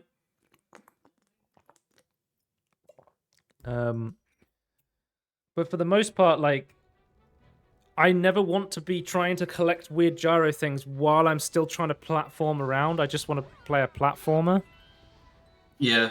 Which is one of the more annoying. Like, it's the only, like, the gyro motion control stuff is the only, like, the waggle-tastic stuff is the only thing that kind of holds it back a little bit, which is kind of crazy. Because it's a Wii game. Like, it's meant to be... Yeah. Like, you remember when I was playing Donkey Kong Country Returns HT earlier this year? And I was like, this game is great, and it's so much better now, because when you played it on the Wii, you would have to waggle your Wiimote up and down to do your spin dash, and now you can just press a button. Like, now just removing it made it better. Yeah, now on Super Mario Galaxy, in order to do the spin dash in midair, you would have to wiggle your Wiimote in order to do the spin dash. Now, on the Switch version, you can press a button. It's so much better now. But yeah, genuinely, this game is really fun. One of my most fun games I played this year. So I highly recommend Super Mario Galaxy 1 and 2, especially the Switch 2 versions, because they're really... They're not like game changing, but the usability and the features they give you are quite useful. Yeah, I think that's kind of what I want. Use a little bit more. But yeah, it's still very good. But yeah, Super Mario Galaxy 2 is awesome. And then I've also been playing Animal Crossing 3.0, which I've already talked extensively about Animal Crossing this year. But I was talking about with you the update. The update, yeah. It's taking upgrades as well, right? The 3.0 update and the Switch 2 upgrade, which the Switch 2 upgrade is kind of whatever, to be honest with you. It's but it is also their cheapest upgrade yet. So you get 4K 60, I think 4K 30, sorry. So I think a lot of stuff is tied to frame rate. So they couldn't like change the frame rate itself. I mean, they could do some weird interpolation thing maybe, but that doesn't sound like anything Nintendo would be able to do. I just thought maybe we should make games tied to FPS. Well, every time I load up a Fallout game and look at the sky, you know, I just run really fast. And... to be fair, there are complications for it. Like you basically have to have like simulation speed and simulation and frames, and then actual animate and actual like video frames, which then can be weird. But still, like, I just don't know. I just feel like we're in a time now where it's like should be relatively easy to kind of a known quantity. Just don't do it, please. But yeah, it's kind of like I'm kind of two minds. I feel like the megaphone thing I didn't find particularly useful. No. Because you have the microphone in the dock on the Switch 2 compared to the Switch 1. The mouse mode is genuinely useful if you're going to be designing stuff in your house, like you're going to be putting a lot of stuff down. Yeah, but then it has its limitations where it, like, when you go into your inventory to select stuff, it goes back to having to use the analog sticks. Like, you can't use the mouse to go through the menus for some reason. I'm like, that's stupid. A bit weird. But then, like, every time I'm like, okay, I'm done decorating, I'm like, it's much more controller and more user-friendly for me to switch back to my Pro controller, where I have, like, the back buttons bound to the top face buttons of the D-pad and the X button, because it's way easier to click the back buttons than it is to push the top face button stuff. So I'm just like, oh, okay. Anytime I'm walking around, I want to be using my Pro controller, but then when I'm designing stuff, I kind of want to be on mouse mode for a bit. So, and it's kind of awkward to go backwards and forwards between the two controller setups because they don't like naturally let you do it. You have to kind of go into the menu and then say, hey, I want to use the Joy-Cons now. Now I want to use the Pro Controller. Yeah, I feel like it's like an easy way to switch. I just feel like, okay, so like, or have them both connected and just switch between them or something would be so much nicer. So like, because I was like, okay, maybe there'll be faster loading times. But it's basically the loading times are the same as if you were, as someone who was playing the Switch 1 version on the Switch 2. It's kind of the same as that. So they are a lot faster than the Switch 1 version, but if you're already doing what I was doing, was playing the Switch 1 version through the Switch 2, it's kind of the same. There's no like code change to try and improve, like try and make the most use out of the new hardware sort of thing. Yeah, the loading better. Yeah, that's interesting. The hotels, I guess it's not Switch 2. It's like the hotels call for the 3.0 update, and it's just, like, looking slightly like there's a lot less aliasing, which is nice because they have the 4K rather than the 1080p. But for the most part, it kind of looks similar. It's not like they like massively changed all the visuals, right? But yeah, again, it's like £4 for the update. Is it worth it? I'm like, if you had a Switch 2 and you were like, I don't know if I really want this to buy the Switch 2 version, I could see it. Like, honestly, it's not like game changing. It's kind of similar if you're already playing the Switch 2 version, and it's not worth getting a Switch 2 just to play the Animal Crossing update. Other than like, I genuinely do think the loading times being improved is very nice if you have a Switch 2. But like the 3.0 update adds so many great small quality of life stuff that I was telling people about, and they were just like, how is that not in the base game? How is that not in the game? Tony, this game came out fucking 5 years, 6 years ago almost. 6 years ago, how is this not in the game before? Yeah. And I was just like, yeah, it's crazy that you couldn't craft multiple things at once before, or you couldn't like it would not tell you what the because there's this new thing where it's like you can craft specific items for the hotel, and it now tells you what those specific items are at the crafting table, or the crafting table now lets you use stuff from your storage. Before, if I wanted to craft an axe, I would have to go into my storage, pull out all the wood, pull out all of the sticks, pull out all of the iron, put them into my pocket, and then craft the thing, and then put them all back. Bro, being able to pull from your storage from any workbench in the world is so much more usable and easy. Yep. I'll tell you, this is another thing. The Switch 2 thing lets you do is it lets you have 12 people lobbies rather than 8 people lobbies of Animal Crossing. And I'm like, only I had 11 friends. I have one person who I play Animal Crossing with, and it's my sister who constantly sends me requests to come and visit her island every time I load up Animal Crossing. Really? Yeah. That's interesting. And then she keeps coming to my island and hiding. She keeps trying to give me stuff, and I'm like, I just want to do it myself. And she's like burying money around my island to try and trick me into having it. Okay. Interesting. Yeah, Animal Crossing update. I've been playing that a bit. Yeah, I've been. I always say like I want to watch more movies, and then I'm like, actually, I've been watching quite a few movies recently.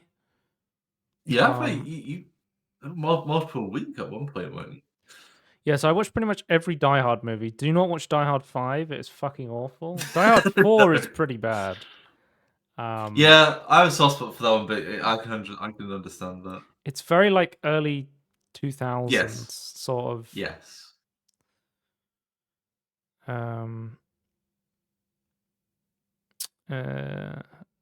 Just first. Let's see the order I saw them in.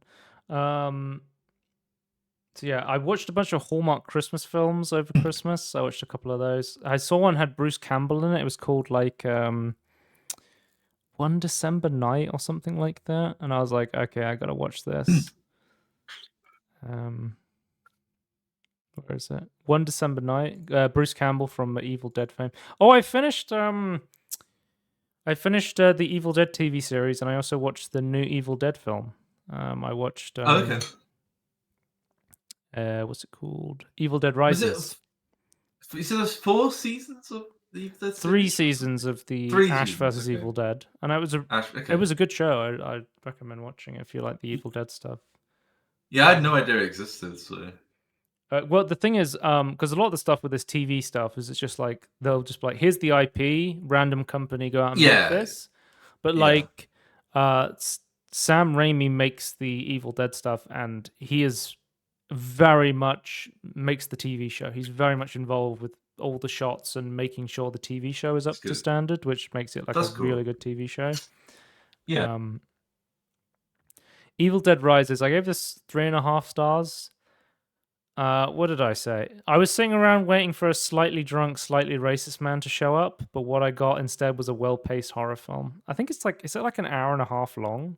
I was so every time I watch a film now that came out recently that's not 3 hours long, I'm like, thank God. Because films are so fucking long now. Yeah, I feel like they lost a lot of them lost the art of concise, good paced storytelling, and I think you do a lot with an hour and a half.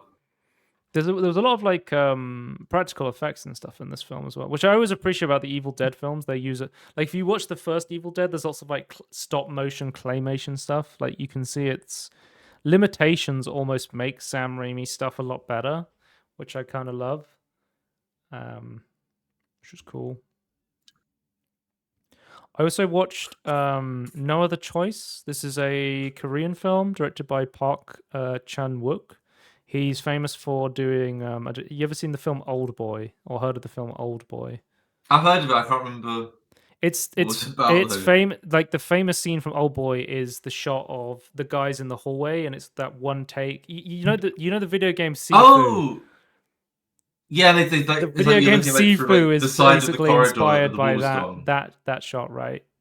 Right. Okay. But I watched this film. This film is fucking great. I gave it 4.5 stars. It came out last year, 2025, and it's basically after there's a guy who works for a paper company, and an American company comes in, fires everybody, and he's basically like,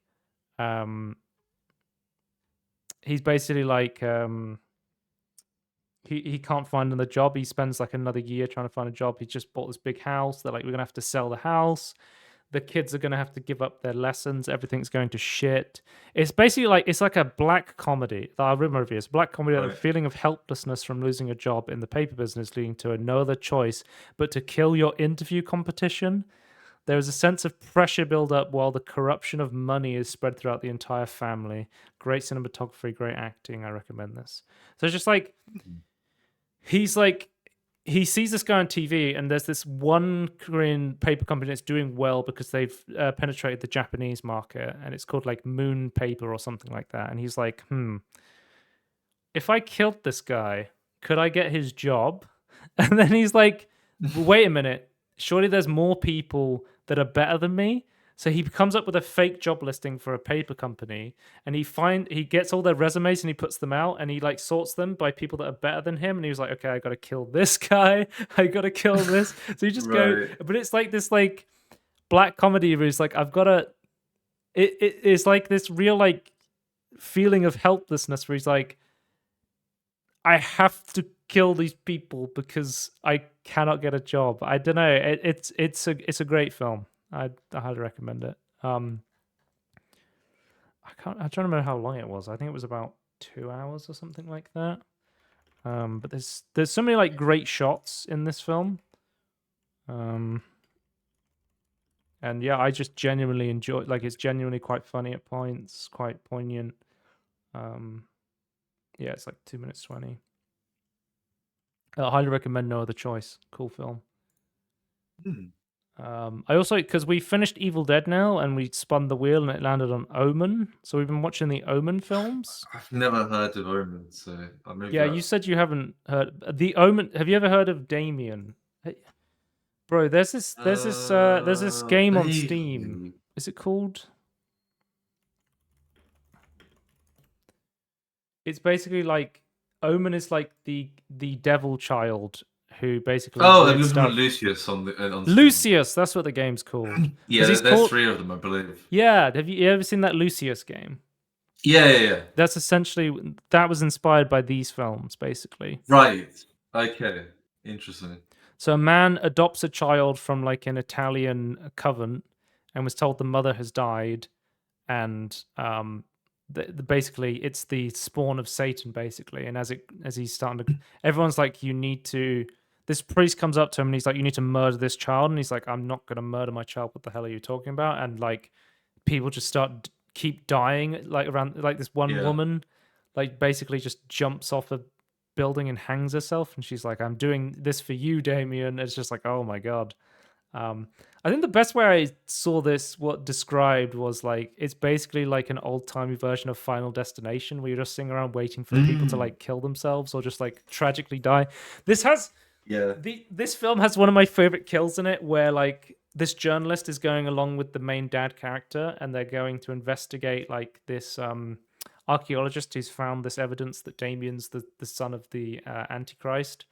And there's this great shot where you just see like this truck slowly like coming towards him, and you can almost see like the moment that his body gets switched out for a mannequin, and this pane of glass goes shooting at him, and his like head just goes flying off the screen.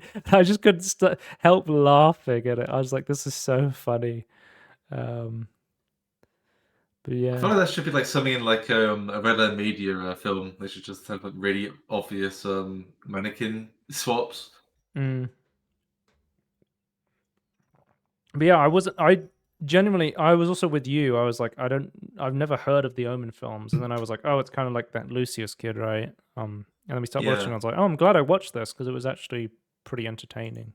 Because my friend recommended it to me. He was like, I want to watch these Omen films, and I was like, oh, I've never heard of those. Because I also these games are interesting because they're like reverse horror. Like you're the one killing everyone, right? You play as the kid, right? Yeah.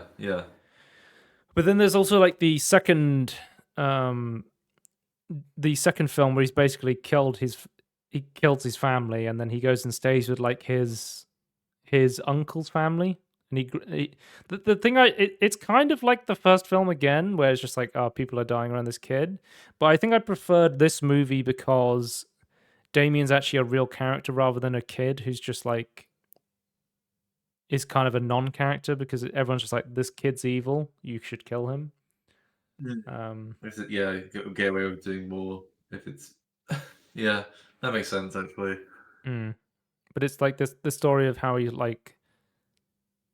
There's some good kills as well, like the elevator kill, where it's just like the elevator's falling down. You're like, oh no, it's gonna crash at the bottom, and then it's like it stops, and you're like, oh okay, he's gonna be fine. And then like the wires come down from the elevator, and it just like cuts this doctor in half in like the elevator cab, and I'm just like, yeah, that was a good like kill. But yeah, the Omen films so far are very much like posh Final Destination. Is a good way to describe that? That actually sounds more interesting to me than Final Destination. So I do want to watch Final Destination films at some point. I'm quite interested in watching. I've only ever watched one of them in the cinema. I've never watched one, so I'm interested to see them. I can't say it's my thing. Right. I can appreciate. I appreciate people what the idea of it, why people like it. So, I don't think I told you about this, Tony. So you know how last year I watched Perfect Blue on Christmas Day in the evening. I was like, I watched the Satoshi Kon film, and I was like, maybe this year I should keep up the tradition and watch another Satoshi Kon film on Christmas Eve, on Christmas Day evening. So I did. I watched Tokyo Godfathers. Tony, this film is really good, and it is genuinely almost a family-friendly Christmas film. I was so surprised. Tokyo Godfathers is really... I need to send you a trailer for Tokyo Godfathers. Just so you can have an idea of what I'm talking about. Yeah.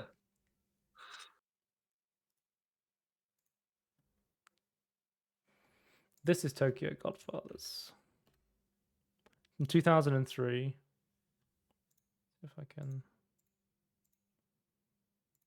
But it's essentially... Straight thumbnail to start with. Yeah. It's essentially like a found family. So 3 homeless people who've come together. they basically find a baby at Christmas who's been abandoned, and it's they basically go on an adventure to try and find the mother of this child to reunite them with her. And it's this like, it's like at times it gets a little darker, but it is very much just like, I would say it's more like poignant. It's more like it has a message, and it is weirdly wholesome a lot of the time. Like it genuinely is like heartwarming. I would say this film, like it's pretty cool. Adversity. Yeah. I love this film. This is one of the best films I've seen in a long time. This film is genuinely really good. And every time the entire time I was watching this, I was because in the background they have like references to other Satoshi Kon films, and I could see like a Perfect Blue poster in the background. I was like, oh no, not again! Please tell me it was Perfect Blue again. I gave this 4.5 stars. I was like, this is fantastic. It really good. If you were like, hey, let's watch Tokyo Godfathers again on Christmas, I would love to watch Tokyo Godfathers again on Christmas. This is a great film. Okay. Yeah, it sounds interesting for sure. Wait, how long? I suppose like what, an hour and a half was it? I don't think they have film lengths on. I want to say it's like an hour and 40 minutes. Okay. But that is my like an hour and a half, an hour and 40 minutes. My place. Yeah. Down. Okay. If you include credits and stuff, right? Let me have a look. Yeah, an hour and 30 minutes. Yeah. Okay. But yeah, Tokyo God. I was so surprised because it's the same animation studio. So it's and it's the same director as like Perfect Blue, and I was like, how did they make something so wholesome as well? I was like, that is crazy. That they made something so. I just depends what they feel like. Yeah, because I was 100% expecting to go in and being like, because I started using like like Twitter has the two things where it's like, one is these are just people you're following, and these are here's everything, we're just going to show you shit we think you might be interested in. And I kept seeing people talking about Tokyo Godfathers on like, I guess because it's like Twitter's like, you like anime and you like film stuff, and it was like, you must love anime film stuff. So I was like, okay. But I kept seeing Tokyo Godfathers, and people were like, this is the perfect Christmas film. And I looked it up, and I'm like, this is by Satoshi Kon. And I'm like, there's no way this is not a fucked up film. And I watched it, and I was like, this is not a fucked up film. It's genuinely really good. I was like, it's a good film, and it's a genuinely good Christmas film. I was like, oh, that's crazy. I also watched another anime film. I watched 100 Meters.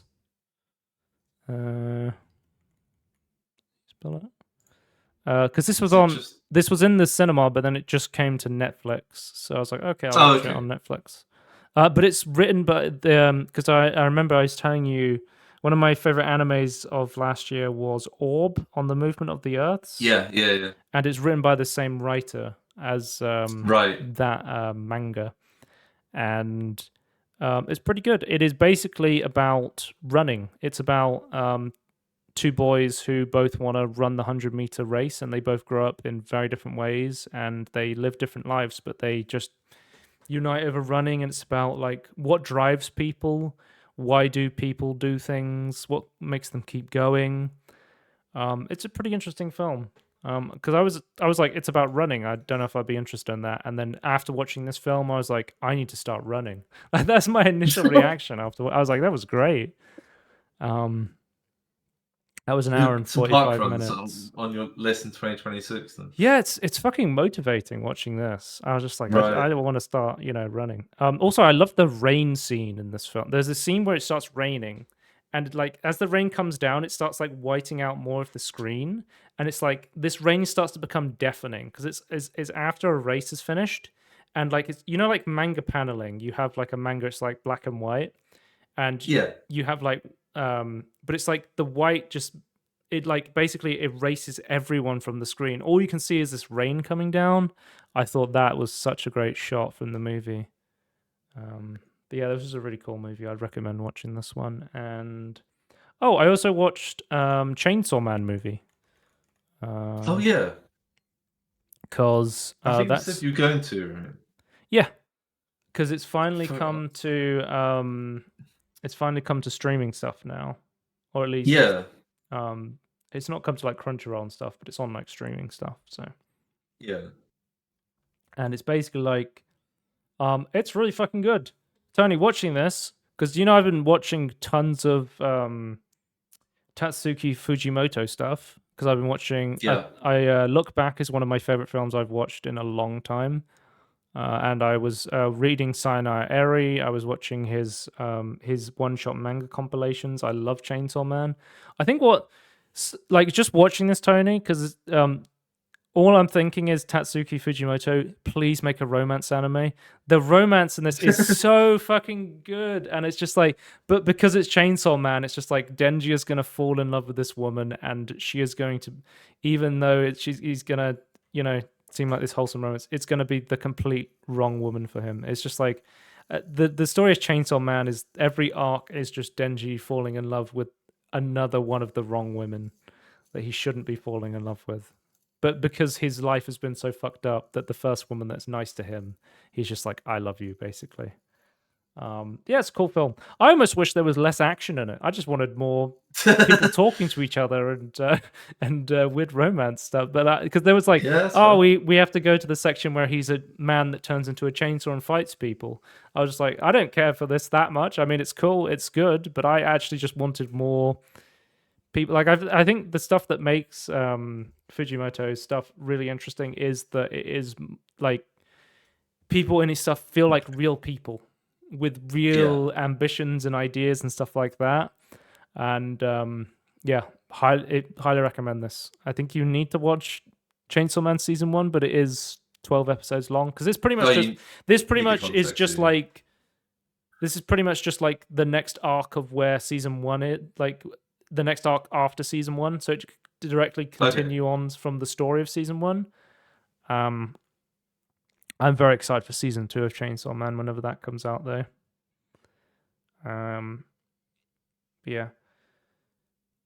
So full seasons ended, Tony. I think anime of the season for me for that season was One Dance. I think that was probably the anime I enjoyed the most, even though I think it had some flaws, like the 3D animation. And then for returning anime, it might be your best. Yeah, for returning anime from that season, I think the final season of My Hero Academia was something I really enjoyed. But I was going through because obviously we've had the end of 2025, and I've been watching anime pretty much the entire year. I don't know if I showed you this, Tony. If I go to Mal, there's a thing on Mal. They've done a wrap that they have recaps on every single website. Yep. There's one for Mal this year for me. And I watched 123 animes in 2025. That was 1,333 episodes. I watched anime for 530 hours last year. So yeah, I watched a lot last year, and I really enjoyed it. I'm like, I'm going to keep doing this. But there's a lot of great stuff last year. Like we had Dandadan, Orb, Gachakuta, Dress Up Darling, Spike's Family. Summer Hikaru died. Apocalypse Hotel from Side Games Pictures. New Panty and Stockings, Sakamoto Days 2, Detective These Days Are Crazy, Fragrant Flower, Witch Watch, Apothecary Diaries. There was so much good shit last year. But if I had to pick one show that I was like, this is the best show I watched last year, it has to be Takopi's Original Sin. This show isn't. I think we were talking about this yesterday, where it's like, we were talking about video games. It was like, this video game is the one I'm still thinking about now. And Takopi's Original Sin is the animation that I'm still thinking about now. This was incredible. Yeah, that's always a sign of just something that really both quality and something that sings true to you. Yeah, I was just gonna say that time is 22 straight days. By the way. Yeah, it says it here. Yeah. Apparently, I'm in the top 5% of my anime list members for anime. That's huge. But top 1% this year? I'm going to go for 0.1% this year. No, okay. But the thing I spent the most time watching last year was My Hero Academia. I watched 145 episodes plus 4 films. So that's 64 hours of my time last year was watching My Hero Academia, and it felt like a breeze because watching, these Batten shonen shows can just be like, oh, I'll just put the next one on. I'll just put the next one on. Yeah. Vinland Saga, I watched for 20 hours. Oh my god, I watched 20 hours of Rent-A-Girlfriend. Yeah, that I can't believe. 18 hours of Apothecary Diaries. 14 hours of Bunny Girl Senpai. Also, quickest binged. I watched an entire season of Rent-A-Girl. All of these are going to be Rent-A-Girlfriend. It's like you watched an entire season of Rent-A-Girlfriend in one day. You watched the entire second season of Rent-A-Girlfriend in a day. You watched the entirety of the third season of Rent-A-Girlfriend in 2 days. I was like, yeah, I did watch those very quickly. Oh, apparently I watched the entirety of the second season of Mushishi in 2 days. Really? Yeah. Which is pretty cool. Well, maybe that's just when I logged them. But it says here, Tony, recency bias. I watched 83 things I watched were aired in 2025. And okay. That's what. Okay, I see. Yeah. A lot of stuff I watched was stuff that was airing that season because it's very easy to be like, I'm just going to watch 20 to 30 shows this season because it's just like a couple of episodes every day, a week. Like it's one episode a week for each show, right? Yeah. Yeah. But yeah, also Tony, I needed to, because I was like, I'm not going to do like a full award show on anime stuff because I know you don't watch it. But I was like, I have to give the Joe Trash Award for the best Joe Trash of the season of the year. Picking your favorite and some of the BS award, yeah, I'm down for it. So there were some great shows. We had Catch Me at the Ballpark, the Shinyuenji Family Children. What a fucking show! I can't believe it's not incest. What a great show. Yeah. Medicare is Impervious to My Charms. Another fucking great show. Oh, the Mikadono Sisters. Another great show. But the show, Tony, every week I watched the show, I had the biggest smile on my face every time I put it on, and I was upset every time it went off. I'm Getting Married to the Girl I Hate in My Class is the ultimate Joe Chester season. I love this show. It is fucking great, but it is not incredibly... I feel like this having like a 6.7 is like crazy in terms of like... It's like, I feel like it's one of the best trashy animes you could have watched this year. That's how I feel about it. Okay. You think it's too low?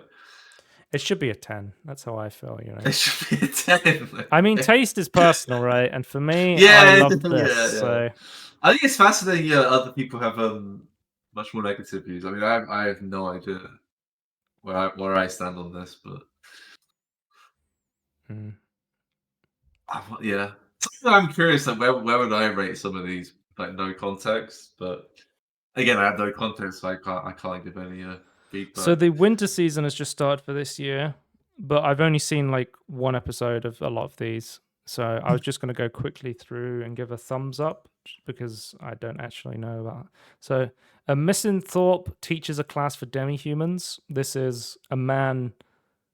It's a show for perverts. It's like Monster Musume. It's basically like a man's teaching a bunch of monster girls. It's a trash thumbs up from me for one episode. That sounds great, yeah. We've got Hell Teacher Part 2. That's 2 thumbs up for me. I love Hell Teacher. I still think it's a deeply underrated show. Great premiere episode for season 2. Kaya-chan isn't scary. It's about a girl who can see ghosts, and everyone is scared of her because she's basically protecting them all from ghosts. It's a thumbs up from me. My Hero Academia Vigilante season 2. 2 thumbs up from me. Love the spin-off My Hero Academia show. 2 thumbs. Shiba Yogi playing death games to put food on the table. I'm giving it a I don't know thumb, like in the middle. What's that called? Sideways thumb? Sideways thumb. I'm giving it the 6. I'm giving it the 6-7. Yeah, 6-7. I feel like there's an official name for them though. No, it's 6-7. Yeah. basically, it's like I feel like Japan has just seen like Squid Game and Among Us, and they're just like, let's make every show. But there's kind of good shots, but I'm still just not sure about this series. The Darwin incident, it's a thumbs down at the minute. It's the chimp show about the half human, half chimp guy. I had to watch it though because it's the chimp guy. I do want to mention actually, this show has a fucking awful dub. Do not watch it dubbed. It was the first time I watched something dubbed in a while where I just went, I'm turning this shit off. This is awful. Because it's like Amazon started out and they were like, they were just like, okay, we want an international audience. Let's do like good dubs for everything. And then they were like, oh, AI exists. Let's start AI dubbing shit. Oh, and also, people didn't like the AI dub shit. Let's just start paying like unknown studios to make random dubs for us. And it's just like, well, everyone sounds like they're lazily talking into their mic and don't give a shit. It turns out it sounds kind of awful. Yeah. The Invisible Man and his soon-to-be wife, it's sideways to Joe Trash Thumb. Tune into the Midnight Heart, sideways to Joe Trash Thumb. It's basically, it's the main character is very unlikable in that show, and also the plot is really fucking ridiculous to a point where even I, who said my favorite Joe Trash anime of the year is about a boy and a girl who hate each other being forced to get married, or his dad will give the company to the dog. The plot of this is he listened to a radio station where he didn't know the woman on the other end, but he said he loved her over the waves, and he's tracked down which school he went to, and he's figured out that she goes to this school and that she works in the AV club, and he's listens to the four voices of these women, and he's like, any one of these four women could be the woman on the radio station. I have to figure it out somehow, just based on their voices and personalities. Yeah, it's pretty bad. You and I are polar opposites. This is a good show. Good show. Oh, you can't be in a that's the name of a series. This is the name of a series. You can't be in a rom-com with your childhood friends. That is 2 big Joe Trash thumbs out of 2. You'll love to see it. Out of 2? Yeah. Okay. So I actually left some of these because Sentenced to be a Hero. I have watched so a lot of these shows, Tony, there will be like they might do like a double bill. So they'll be like, here's 2 episodes, like a 40-minute premiere episode, just to be like get people more hooked on the story and stuff. Oh yeah. Sentenced to be a Hero started with an hour-long episode. It was like a film, and I was like, everyone was like, I feel like I just watched a really good film. This is the best show of the season so far. Sentenced to be a Hero it went from, I don't know if I'm going to like this fantasy show, to watching the hour-long premiere and being like, I fucking love this. This is great. I've watched the equivalent of like 4 episodes of this now, and it's really good. And it's by the same author of Scum of the Brave, which I'm giving a thumb up to.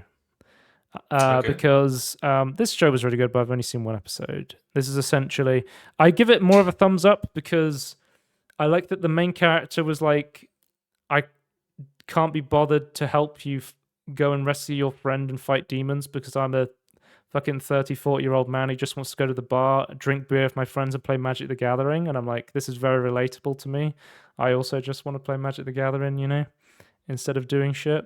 So, and then, because like, I'll have my seasonal anime stuff, Tony, and then I'll have like a show that I'm watching that's not seasonable. So when I run out of seasonal stuff to watch, I'll watch something else. Yeah. I watched Oshi no Ko, which Oshi no Ko is great. It's one of those shows where if you go in blind to it, I think it's a lot better. Also, Oshi no Ko is another show where the first episode of the show is an hour. It might even be like an hour and a half long. I think it's an hour and a half long. It's not like a film. It is, the first episode is an hour and a half long, and so much shit happens in that hour and a half. Yeah, I do I don't know, because I feel like old live action Western series like pilots used to be like double length episodes, right? I feel like someone's having like a good longer start, give you a good introduction to the whole world. Yeah, that's a good idea. But it's also I watched it solely based on the fact I love Yasabi, and it had a Yasabi intro. It's the Idol intro, which is great. And then you watch this and you're like, oh, it's a show about idols, and I'm like, kind of, but kind of no. It's a very like, unless you know you're just like, there's a lot going on in this show. Do you want me to talk about what happens in like like are you going to watch this ever, or do you want me to just not tell you about? Well, I don't know. Just talk about it. I don't think it's worth. Okay. I still haven't started my anime, the anime list that I've got, so.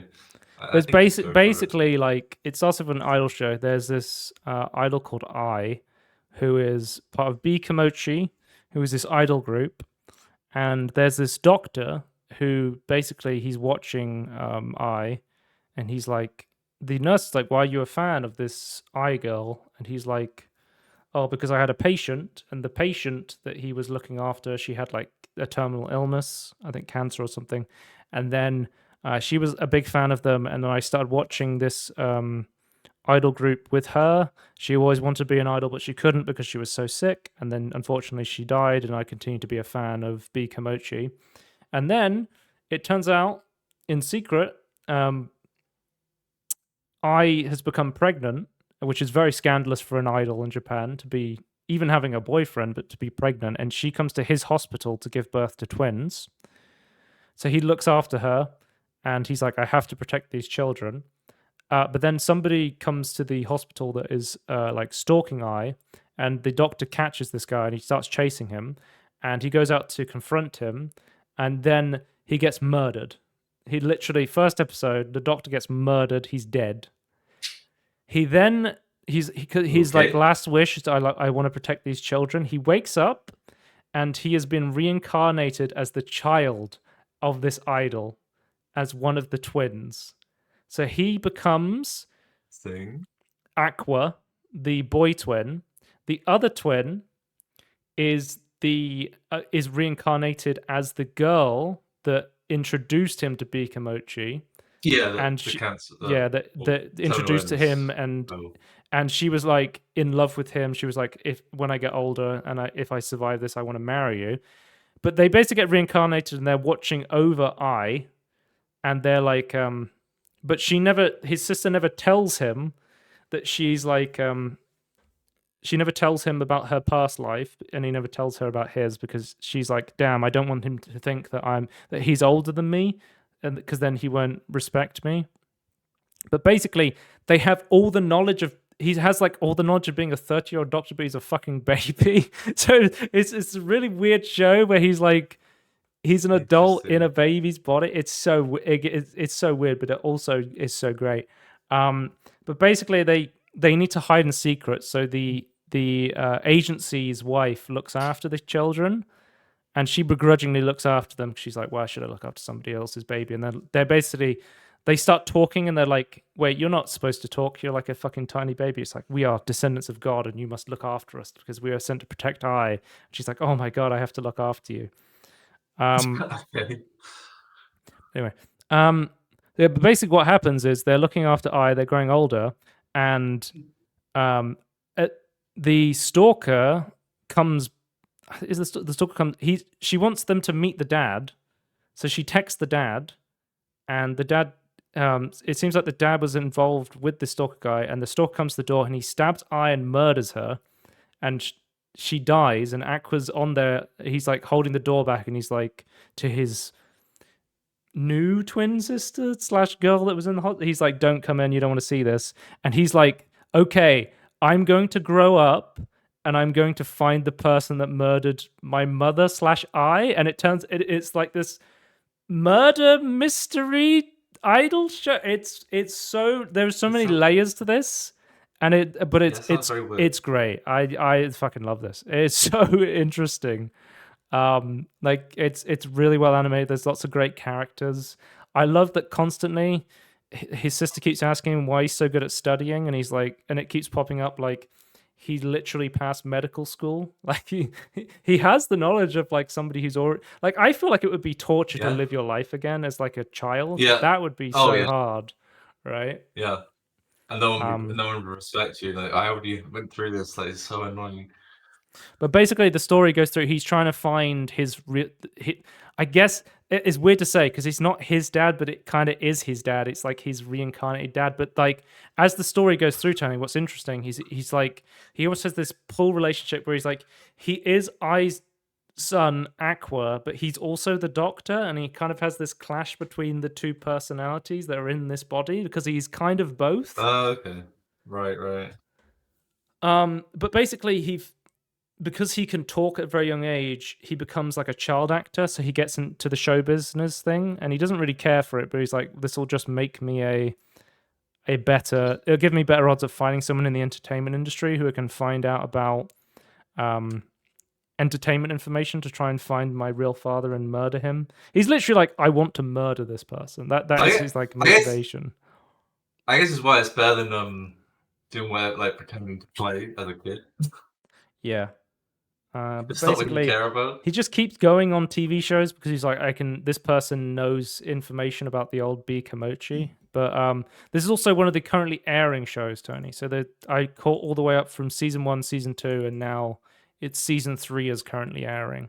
Because usually what I do is if I'm going to watch another show and there's a big show that's coming out this season, it gets like bumped up my list. Yeah. I'll watch Oshinoko because it's out this season. I've been interested in watching it for a while, so I'll try and catch up and watch this season with everybody else, right? Yeah, okay. But yeah, so I highly recommend it. I love Oshinoko. I think this show's great. This is exactly... It just sounds so fucking weird. It is, but it's also like very interesting. Yeah.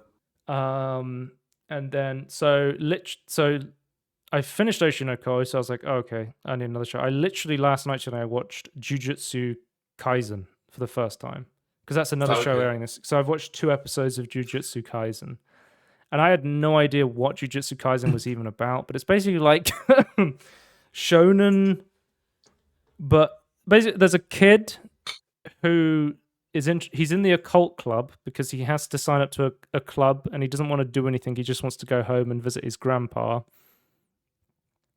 But the occult club accidentally finds one of the most powerful cursed artifacts and he accidentally swallows it, which then he starts to get possessed by this demon guy. And they're basically like, okay, we're going to have to murder you. You're like plan to be executed. The Sukuna, the demon Sukuna is its name. He swallows one of the fingers of the demon Sukuna, and they're like, we've been trying to kill Sukuna. And he's like, why do you need to kill me? Because the Sukuna guy like takes everybody. It reminds me of like the Evil Eye and Dandadan, which is another one where you're like a character constantly switching between like being their goofy self and then being this murderous intent like demon person. That show does it a lot more like comedically. But he's basically like, you can control Sukuna, and it's like, yeah, I can just stop him from coming out. And it's like, we haven't had anyone in 1,000 years who's been powerful enough to hold back Sukuna. Like our seals are getting too weak to be able to hold back the more powerful demon guys. We were going to execute you, but you ate one of Sukuna's fingers. Sukuna had 4 arms. There's 20 fingers. And he was like, so wait, why do you think it's so important? Why have you? Because they're cursed. They hold his power, I guess. Just the fingers. Interesting. They say like cursed objects are good because they had the cursed object at school because it wards off other curses.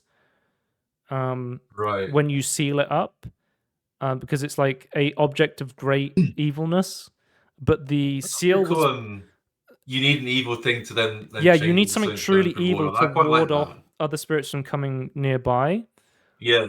Because they're scared of it. But then the seal on it was because it's been like hundreds of years, the seal was getting weaker, and that was like that was attracting the spirits towards it because they're like, oh, okay, the seal's breaking on it. I can eat this and become more powerful myself. Because if you consume the curse, you can become a stronger curse. But I guess the idea is, but basically they're like, we wanted to murder you because the priests at the Jujutsu Kaisen stuff are like so scared that Sukuna is going to come back and kill everyone. If you kill somebody who is eaten a curse, that's the only way to destroy the cursed object. You can't destroy the cursed object by any means. The only way to kill it is to kill somebody who's possessed by the curse. What if they die of old age? Is just released? Or I guess it's the same as just being killed. Okay. But they're basically like, hey, we were going to execute you, but we've postponed your execution because Sukuna has 20 fingers. We want you to go out and find the 20 fingers of Sukuna and consume them, and then we can kill you, basically. So that's kind of his goal, is to go out and find the rest of Sukuna so that they can contain him inside him, because he's the only person who can actually contain this monstrous, insane spirit. Which I was like, oh, that's a pretty good MacGuffin. I like the show. I've watched 2 episodes, but it's pretty good so far. That's a more involved MacGuffin. And it's animated by Mappa, who does a lot of the good new like they do Chainsaw Man, for example. Like they do a lot of the good action stuff. Like they did Vinland Saga after Wit Studio, and they did like Attack on Titan and stuff like that. Good action people. Yeah. If you want good action stuff, you got like a Mappa or a Bones. Would be like a Bones is really good. Like Bones does My Hero Academia and stuff like that. Mob Psycho. But yeah, cool. I think I'm done, Tony. I think I'm finished. I need to announce this. We've known this for a while because I haven't done any Peter Molydeux tweets in a long time. But Peter Molydeux, the parody account, has officially said he's retiring from making fake tweets. That is sad. He put out one final message. Someone else has to... I've been thinking about abandoning the spoof account for a while, mostly because I'm done with Twitter, and this account has been the only real reason I've logged in. But there's more reason to do. Things have changed. I started this account back in 2009. When indie games were beginning, back when Molyneux-style ideas generally felt outrageous. Over time, so many indie games emerged that even Peter Molyneux's wildest concepts stopped feeling unusual. You could put a hole. You could play as a whole, Donut County. You could progress by taking photos, viewfinder, or experience mechanics no one would have greenlit years earlier. He's basically saying, like, the world has evolved into a place where Peter Molyneux's insane ideas are kind of commonplace, which I find kind of funny. And executed well, and not just we tried to do this, didn't work. But yes, and the loss of it. I mean, for us, the Peter Molyneux podcast, it's sad to see Peter Molyneux, the #1 parody account for Peter Molyneux, being like, you know what, I'm hanging it up. I'm calling it quits. There's still like a crazy, like, I guess, confidence that I think is still like be there. Is like, yeah, fine, and I think that it's still like, I think that is still a stupid concept. I think it just made, I think this is a new parody account. Maybe that's the answer. But yeah, that's the end of the podcast. You can check us out and everything in between podcast on YouTube, twitch.tv/Scorn. I just resubscribed. Hold on. Shows.acast.com/everything-in-between-podcast if you want to watch. If you want to listen to the audio versions, there will be links to the Spotify and Apple Podcast versions. I've lost my streak. You can't believe you lost your streak. What? Oh, maybe when we did it in December, it wasn't like quite at the turnover. You've got 30 months, Tony. Thank you for the for your support. Yeah. I've done it. Right. We'll see you next time. Goodbye. Bye.